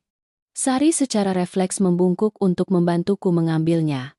Tepat saat tangannya menyentuh mata pisau, aku dengan lembut menyenggol tangannya dengan kakiku. Menyebabkan mata pisau tajam itu menggores luka kecil, tapi cukup dalam di jari telunjuknya. Darah langsung mengucur. Sari berteriak kesakitan. Aku buru-buru pura-pura panik berlari mengambil kotak P3K. Mulutku tak henti-hentinya meminta maaf. Ya ampun. Kakak minta maaf. Kakak tidak sengaja. Sakit sekali tidak. Biar kakak bersihkan lalu balut. Saat Sari masih mengulurkan tangannya karena sakit, aku dengan cepat menggunakan sepotong kain kasa medis bersih untuk menyerap tetesan darah yang mengalir dari lukanya. Setelah membalut Sari dengan hati-hati, aku berpura-pura pergi membuang sampah. Tetapi sebenarnya aku dengan hati-hati memasukkan kain kasa berlumuran darah itu ke dalam kantong plastik kecil, menyegelnya, dan menyembunyikannya di dalam tasku. Sampel rambut Budi sudah kudapatkan sebelumnya. Semuanya sudah siap. Keesokan paginya, aku membawa kedua sampel itu ke pusat tes DNA terkemuka. Meminta tes hubungan darah untuk anak anonim dan menerima hasilnya secara darurat. Hari-hari menunggu hasil terasa lebih lama dari 1 abad bagiku. Hatiku berdebar, bersemangat, namun juga bercampur sedikit ketakutan samar. Jika hasilnya sesuai dugaanku, itu akan menjadi akhir dari segalanya. Akhirnya hari penerimaan hasil tiba. Aku memegang amplop yang tersegel rapi dari tangan staf pusat. Tanganku tidak bisa berhenti gemetar. Aku tidak langsung membukanya, melainkan mencari kafe yang sepi, memilih sudut tersembunyi, dan memesan secangkir teh panas. Aku butuh ketenangan mutlak sebelum menghadapi kebenaran terakhir. Aku menarik napas dalam-dalam, merobek segel kertas. Mataku dengan cepat melirik ke bagian kesimpulan. Tulisan tebal yang jelas terpampang di hadapanku. Kesimpulan pria dengan sampel kode A, Mas Budi, tidak memiliki hubungan darah dengan janin. Dengan sampel kode B janin dari Sari, tingkat kecocokan adalah 0%. Aku terdiam. Hasil di tanganku tiba-tiba terasa sangat berat. Tidak ada kegembiraan atau kepuasan seperti yang kuduga. Sebaliknya ada perasaan hampa dan ironis. Ironis bagi seorang pria yang penuh intrik dan perhitungan. Akhirnya ditipu mentah-mentah oleh seorang wanita yang lebih cerdik darinya. Ironis bagi sebuah hubungan terlarang yang dibangun di atas kebohongan, lalu berakhir juga dengan kebohongan lain yang lebih pahit. Budi telah membayar harga yang terlalu mahal untuk pengkhianatannya. Dia tidak hanya kehilangan istri yang telah menemaninya melewati masa-masa sulit, tetapi juga kehilangan kehormatan sebagai seorang pria karena harus menanggung anak orang lain. Kebenaran ini, bagi seseorang dengan harga diri setinggi langit seperti dia, lebih menyakitkan daripada kehilangan harta benda. Aku dengan hati-hati melipat hasil tes DNA itu ke dalam tasku. Inilah kartu as. Pukulan mematikan terakhir yang akan kuberikan kepada mereka. Tetapi aku tidak akan melancarkannya dengan mudah. Aku ingin menciptakan panggung yang besar, megah, dengan penonton yang lengkap. Aku ingin membuka kedok asli mereka di depan umum, agar mereka tidak punya jalan lain untuk menyangkal atau berdalih. Pesta keluarga, di mana semua kerabat dari kedua belah pihak hadir, akan menjadi Lokasi yang sempurna untuk adegan penutup yang dramatis ini. Setelah memegang kartu kematian, yaitu hasil tes DNA, aku tahu saat untuk mengakhiri drama ini sudah matang. Aku tidak ingin perceraian yang senyap di pengadilan yang dingin. Aku ingin penghakiman publik. Sebuah penghinaan yang tidak akan pernah dilupakan Budi dan Sari seumur hidup mereka. Aku ingin semua kerabat, orang tua, orang-orang yang pernah mengagumi pernikahan kami, menyaksikan langsung wajah asli suami idaman dan asisten rumah tangga yang menyedihkan itu. Aku mulai merencanakan pesta pengumuman kehamilan yang meriah. Aku bilang pada Budi bahwa setelah sekian lama menunggu, akhirnya aku hamil. Dan aku ingin mengadakan pesta hangat untuk memberitahukan kepada seluruh keluarga dari kedua belah pihak. Aku ingin berbagi kebahagiaan ini dengan semua orang dan juga untuk berterima kasih kepada orang tua dari kedua belah pihak yang selalu mendukung kami selama ini. Budi, meskipun dalam hati masih penuh keraguan dan ketakutan, tidak bisa menolak permintaanku yang masuk akal ini. Dia tidak ingin dituduh sebagai suami yang tidak peduli atau acuh tak acuh terhadap kabar bahagia istrinya. Terlebih lagi, mungkin dia juga ingin memanfaatkan pesta ini untuk menenangkanku. Untuk membuktikan cintanya. Agar aku melupakan kecurigaan baru-baru ini. Dia dengan cepat setuju. Bahkan terlihat sangat antusias membantuku menyusun daftar tamu dan memilih restoran. Aku memilih restoran paling mewah di kota. Memesan ruang VIP pribadi dengan kapasitas sekitar 30 orang. Aku mengirimkan undangan kepada semua kerabat dekat. Mulai dari orang tua, saudara-saudaraku, hingga bibi dan paman dari pihak Budi. Dalam daftar tamu, aku secara khusus menambahkan satu nama yang membuat Budi terkejut Sari. Ketika Budi melihat nama itu, dia terlihat sangat keberatan. Dia bilang pesta keluarga tidak seharusnya mengundang orang luar. Itu akan sangat aneh. Tapi aku menepisnya. Dengan nada penuh toleransi dan kemanusiaan. Apa yang Mas katakan Sari memang asisten rumah tangga. Tapi aku menganggapnya seperti adik sendiri. Dia juga sudah lelah merawatku selama masa morning sicknessku. Lagi pula, dia sedang hamil. Sendirian. Tidak punya tempat bergantung. Kita undang dia untuk ikut bersenang-senang juga merupakan perbuatan baik. Mas, aku ingin semua orang melihat bahwa keluarga kita hidup sangat peduli dan adil. Tidak membedakan kaya miskin. Mas jangan khawatir. Aku akan mengenalkannya sebagai sepupu jauh dari kampung yang datang membantu. Tidak akan ada yang mencela. Kata-kataku tidak hanya masuk akal dan adil, tetapi juga tepat sasaran pada harga diri palsu Budi. Dia tidak bisa menolak tanpa mempermalukan dirinya sendiri. Dia akhirnya setuju dengan enggan. Dalam hati pasti sedang kacau balau. Dia tidak tahu apa yang sebenarnya kupikirkan. Dia tidak tahu bahwa mengundang Sari adalah langkah strategisku. Aku ingin dia hadir di sana untuk secara langsung menghadapi kebenaran. Agar tidak ada kesempatan untuk melarikan diri atau menyangkal. Pada hari pesta, aku memilih gaun sutra merah menyala, berias mewah, dan percaya diri. Aku ingin menjadi wanita tercantik dan paling berkuasa malam ini. Ketika aku dan Budi tiba di restoran, tamu-tamu sudah cukup banyak yang datang. Semua orang dengan gembira mengucapkan selamat dan menanyakan kabar baik kami. Budi berdiri di sampingku, merangkul pinggangku dengan mesra. Tersenyum dan berbicara. Tetapi matanya tidak bisa menyembunyikan kegelisahan dan kekhawatiran. Dia terus-menerus melihat ke arah pintu. Menunggu kedatangan Sari seperti menunggu bom waktu. Dan kemudian dia pun datang. Sari mengenakan gaun hamil yang cukup sederhana. Wajahnya sedikit berias, tapi tetap tidak bisa menyembunyikan kelelahan dan kekhawatiran. Dia masuk ke ruang pesta dengan ragu-ragu dan merasa asing di antara orang-orang kaya yang tidak dikenalnya. Aku tersenyum. Berjalan mendekat. Menggenggam tangannya. Menariknya untuk diperkenalkan kepada semua orang dengan sangat ramah. Ini Sari. Sepupu dari kampung. Akhir-akhir ini aku morning sickness dan lelah jadi dia datang membantu merawat. Sari ini orangnya baik dan rajin sekali. Semua orang mengangguk menyapa Sari dengan ramah. Sari menunduk. Berbisik terima kasih. Aku menempatkannya duduk di posisi yang cukup tersembunyi.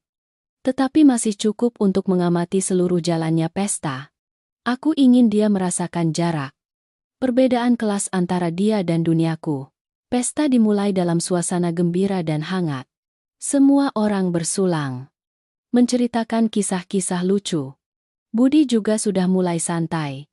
Mungkin dia berpikir aku benar-benar hanya ingin mengadakan pesta biasa. Dia mulai bersulang dengan setiap orang. Membual tentang kesuksesannya. Tentang istrinya yang cantik. Dan anak yang akan lahir. Dia menikmati momen-momen kejayaan terakhirnya di puncak kepalsuan. Saat pesta mencapai puncaknya, ketika semua orang sudah sedikit mabuk dan suasana menjadi paling meriah, aku tahu waktunya telah tiba. Aku berdiri, mengambil mikrofon dari pembawa acara, memberi isyarat kepada staf restoran untuk mengecilkan musik latar. Semua mata di ruangan tertuju padaku. Aku berdehem, tersenyum lebar, memulai pidato takdirku. Para orang tua, bibi dan paman, saudara-saudaraku tercinta. Pertama-tama, saya ingin mengucapkan terima kasih yang tulus kepada semua yang telah datang dari jauh untuk berbagi kebahagiaan dengan saya dan suami hari ini. Hari ini saya memiliki beberapa hadiah istimewa yang ingin saya berikan kepada suami tercinta saya, Mas Budi, untuk merayakan perjalanan pernikahan kami yang penuh badai, namun sangat berkesan. Aku memberi isyarat kepada seorang teman yang telah kupersiapkan sebelumnya.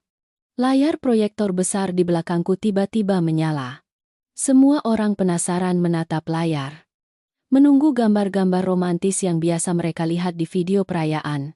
Tapi yang muncul bukanlah foto-foto pernikahan yang manis, melainkan sesuatu yang sama sekali berbeda. Panggung terakhir telah dibangun. Tirai penutup untuk tragedi penipuan ini secara resmi dimulai. Seluruh ruangan tenggelam dalam penantian. Suasana tiba-tiba menjadi pekat saat gambar-gambar pertama muncul di layar proyektor. Itu bukan video perayaan pernikahan. Bukan momen-momen bahagia seperti yang semua orang kira.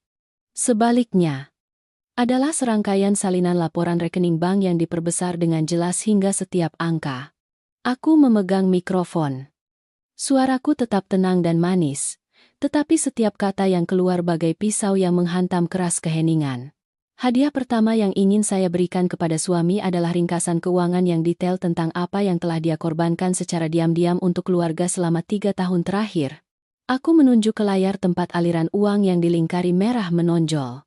Ini, Bapak Ibu, adalah 2 miliar rupiah yang Mas Budi kumpulkan dengan hati-hati secara teratur dikirimkan kepada ibunya di kampung untuk biaya pensiun.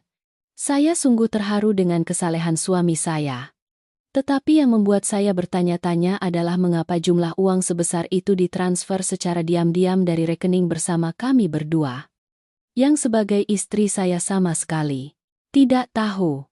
Dan mengapa jumlah uang pensiun ini secara aneh cocok dengan nilai 2 buku tabungan yang atas nama ibu mertua saya. Seluruh ruangan mulai berbisik-bisik. Mertuaku duduk di meja kehormatan. Wajah mereka berubah pucat. Ibu mertuaku terbata-bata. Berniat berdiri untuk menjelaskan, tetapi ayah mertuaku menahan tangannya. Tatapan ayah mertua terhadap putranya penuh kekecewaan. Budi berdiri terpaku di tempat. Gelas minumannya di tangannya bergetar hebat. Wajahnya dari merah padam karena alkohol berubah pucat seperti mayat. Dia tidak menyangka bahwa rencana pemindahan asetnya yang canggih akan terungkap secara telanjang di depan seluruh kerabat. Aku tidak memberinya kesempatan untuk menenangkan diri. Gambar di layar terus berubah.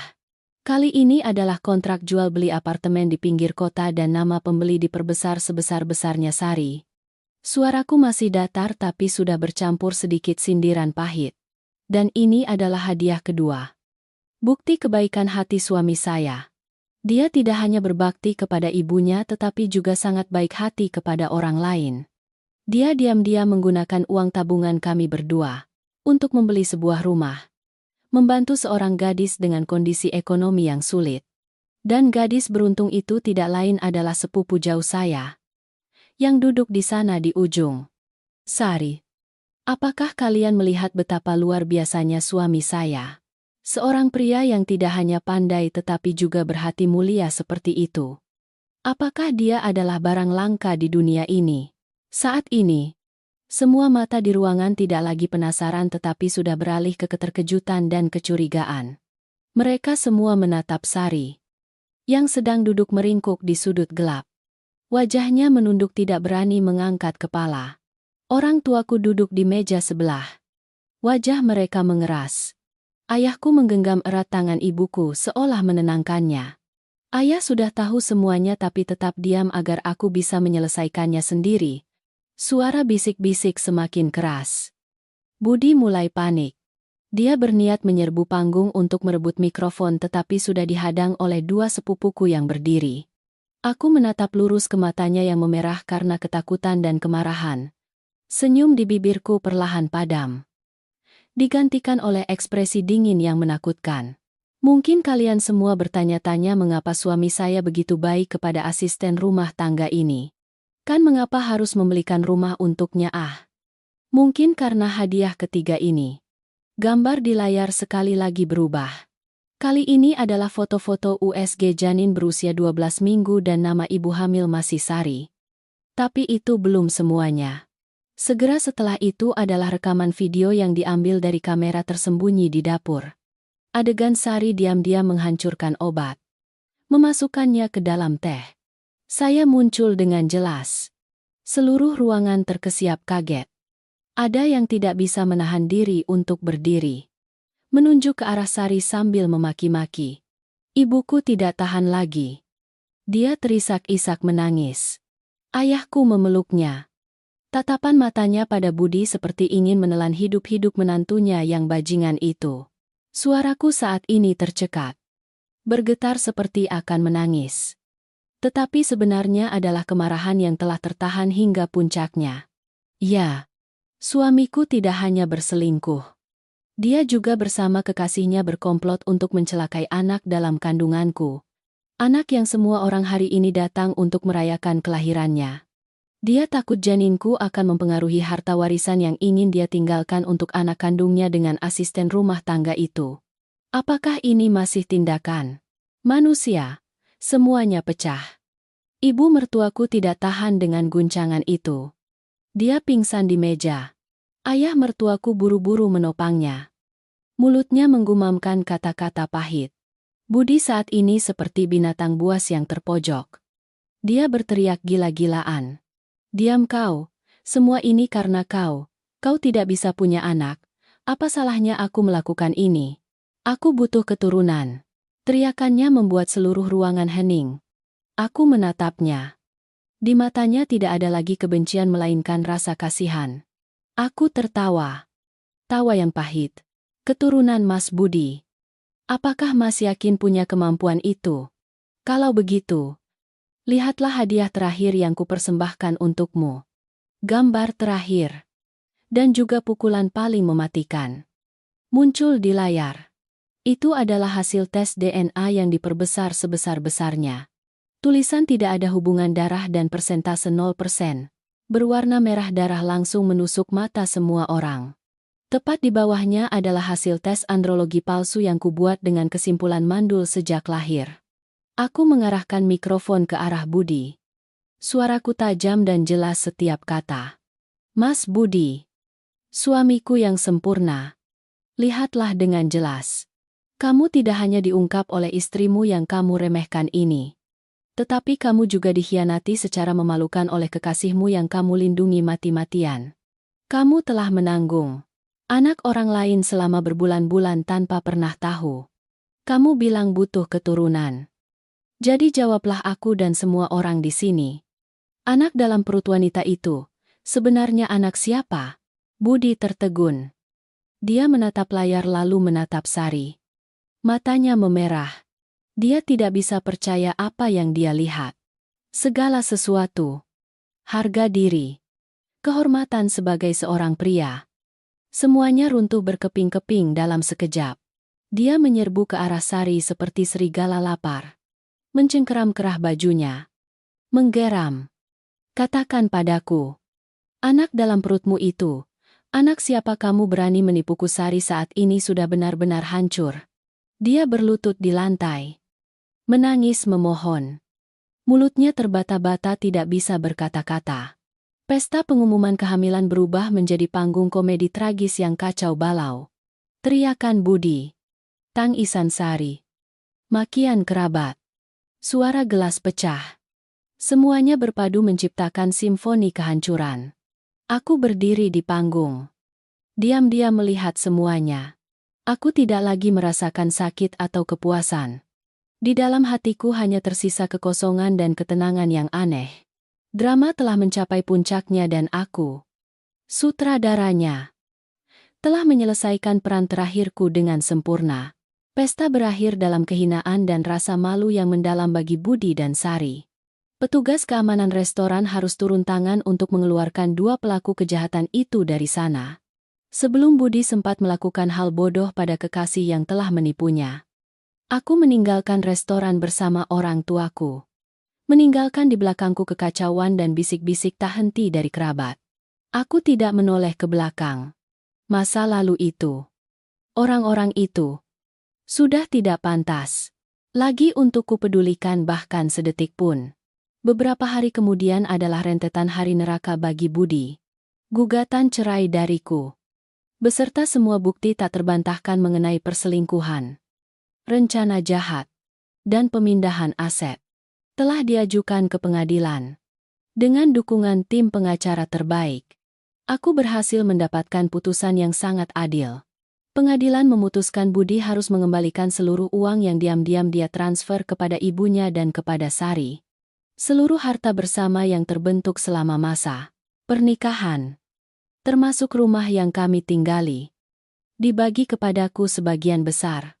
Karena aku telah membuktikan bahwa kesalahan sepenuhnya berada di pihak dia. Budi kehilangan segalanya. Dia tidak hanya kehilangan harta benda, tetapi juga kehilangan kariernya. Insiden yang gempar di restoran dengan cepat menyebar hingga ke perusahaannya. Dengan skandal moral sebesar itu, dia langsung dipecat. Dari seorang manajer pemasaran yang berwibawa, dia menjadi pengangguran. Menanggung utang besar yang harus dia bayar kepadaku dan noda kehormatan yang tidak akan pernah bisa dihapus.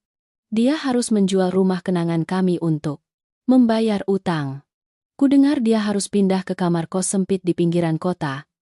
Hidup pas-pasan dengan pekerjaan serabutan. Ibunya setelah guncangan hari itu juga jatuh sakit parah. Keluarga yang dulunya bangga memiliki anak laki-laki yang cerdas, kini harus hidup dalam rasa malu dan celaan tetangga. Adapun Sari, nasibnya tidak lebih baik. Setelah kebenaran terungkap, kekasihnya yang sebenarnya di kampung, yang telah menanam benih di perutnya, juga meninggalkannya tanpa ampun. Dia tidak lagi punya muka untuk tinggal di kota, juga tidak punya tempat untuk kembali. Hamil besar, tanpa sepeser pun uang. Dia harus hidup terlunta-lunta, bergantung pada belas kasihan para perantau. Harga yang harus dibayar untuk keserakahan dan penipuan itu terlalu mahal. Dia ingin naik ke awan dalam satu langkah, tetapi akhirnya jatuh langsung ke jurang tak berdasar. 2 tahun berlalu. Waktu telah perlahan menghapus luka di hatiku.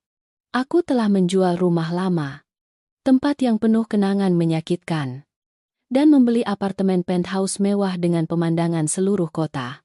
Aku tidak kembali bekerja untuk perusahaan keluarga, melainkan memulai usaha sendiri. Mendirikan merek fashion desain pribadi. Dengan bakat, ketajaman, dan koneksi yang sudah ada, bisnisku berkembang dengan sangat pesat. Aku telah membuktikan bahwa nilai seorang wanita tidak terletak pada memiliki seorang suami, melainkan pada kemandirian, dan kemampuan untuk mengendalikan hidupnya sendiri. Aku tidak lagi membenci Budi atau Sari. Kebencian hanya membuat jiwaku semakin berat. Aku menganggap mereka sebagai pelajaran berharga yang telah diajarkan kehidupan kepadaku tentang sifat manusia dan kewaspadaan. Kadang-kadang aku masih mendengar beberapa informasi tentang Budi melalui teman-teman lama. Dia masih berjuang membayar utang. Menjalani kehidupan yang tertutup dan penuh rasa bersalah. Mungkin hukuman terbesar baginya bukanlah kehilangan materi, melainkan siksaan hati nurani dan rasa malu karena harus menanggung anak orang lain. Itu adalah bekas luka yang akan mengikutinya seumur hidup. Suatu sore di akhir pekan, aku sedang duduk di kafe favoritku membaca buku yang bagus. Lalu seorang pria asing mendekat. Dia memiliki senyum hangat dan mata yang sangat tulus. Dia bilang sudah lama memperhatikanku, mengagumi kemandirian dan kekuatanku. Dia adalah seorang arsitek. Juga pernah mengalami kegagalan dalam pernikahan. Kami mulai berbincang dan aku menyadari bahwa setelah badai, langit akan cerah. Satu pintu tertutup. Pintu lain yang lebih baik akan terbuka. Aku tidak terburu-buru masuk ke hubungan baru. Tetapi aku membuka hatiku untuk menerima hal-hal baik. Aku telah belajar untuk mencintai diriku sendiri terlebih dahulu. Aku berwisata. Belajar keterampilan baru. Meluangkan waktu untuk keluarga dan teman-teman. Hidupku kini penuh warna dan kebahagiaan. Kebahagiaan sejati yang datang dari dalam. Bukan kebahagiaan pinjaman dari siapapun. Melihat kembali perjalanan yang telah berlalu. Aku tidak menyesal. Rasa sakit, air mata, telah menempa seorang Lina yang kuat, tangguh, dan bijaksana hari ini. Aku telah berubah dari korban dalam drama orang lain menjadi sutradara bagi hidupku sendiri.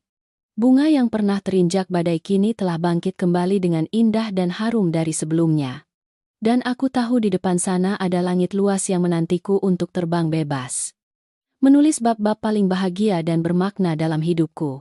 Para pendengar sekalian, setiap kali malam tiba, ketika kota bersinar seperti galaksi di bawah tanah, aku sering memiliki kebiasaan membuat secangkir teh bunga krisan hangat. Berdiri di balkon dan diam-diam mengamati kehidupan yang sibuk di luar sana. Sudah lama sekali hatiku baru menemukan ketenangan seperti ini. Gelombang ganas masa lalu. Badai pengkhianatan dan kebohongan seolah telah surut ke belakang.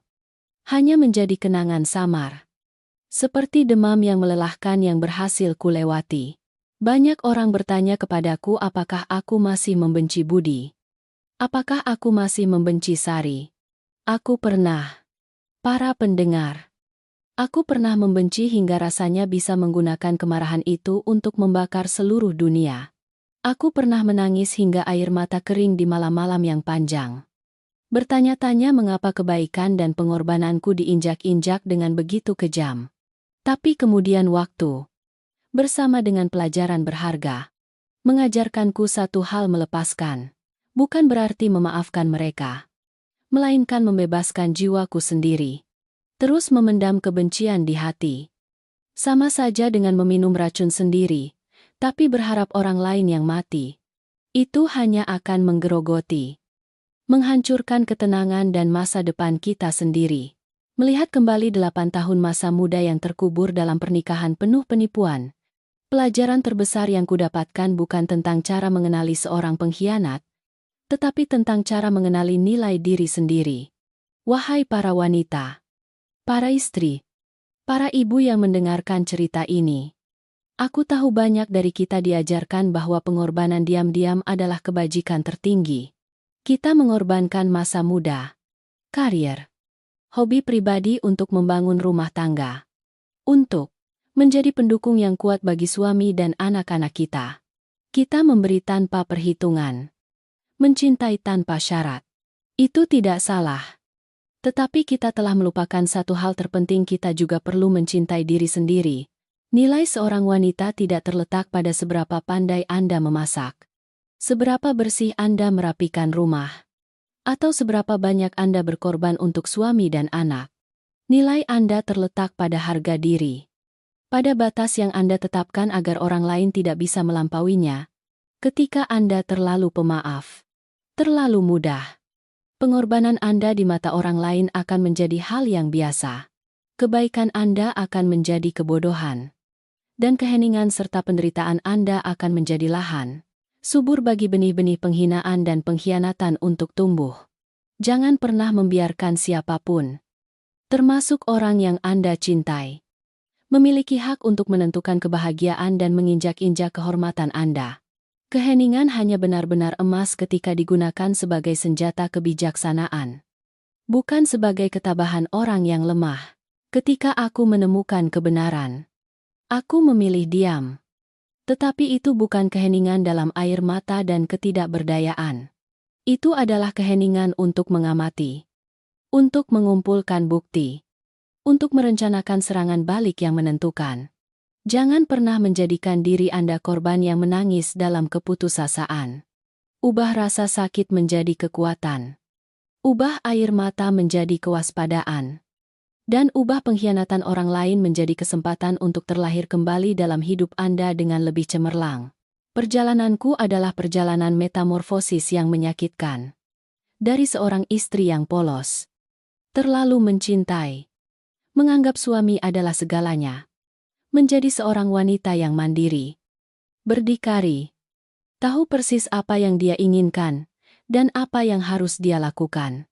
Dari dapur kecil, tempat aku pernah pasrah menerima cacian, aku melangkah keluar ke dunia luas, membangun karierku sendiri. Dari tetesan air mata kesedihan di kegelapan malam, aku menemukan kembali senyum, kebebasan dan ketenangan. Dan aku menyadari bahwa seorang wanita tercantik, paling memesona, bukanlah saat dia mengenakan gaun bermerek, tetapi saat dia percaya diri berdiri di atas kakinya sendiri, mengangkat kepala tinggi-tinggi, dan tersenyum pada kehidupan. Meskipun kehidupan itu pernah menghancurkannya hingga berantakan, kisah Lina berakhir di sini. Tetapi aku tahu bahwa di luar sana masih banyak kisah lain. Banyak kehidupan lain. Banyak wanita lain yang harus melalui penderitaan yang serupa. Pernahkah Anda merasa memberikan terlalu banyak tetapi tidak mendapatkan balasan yang pantas? Pernahkah Anda menghadapi pengkhianatan dari orang yang paling Anda cintai? Silakan tinggalkan komentar di bawah untuk berbagi kisah dan perasaan Anda.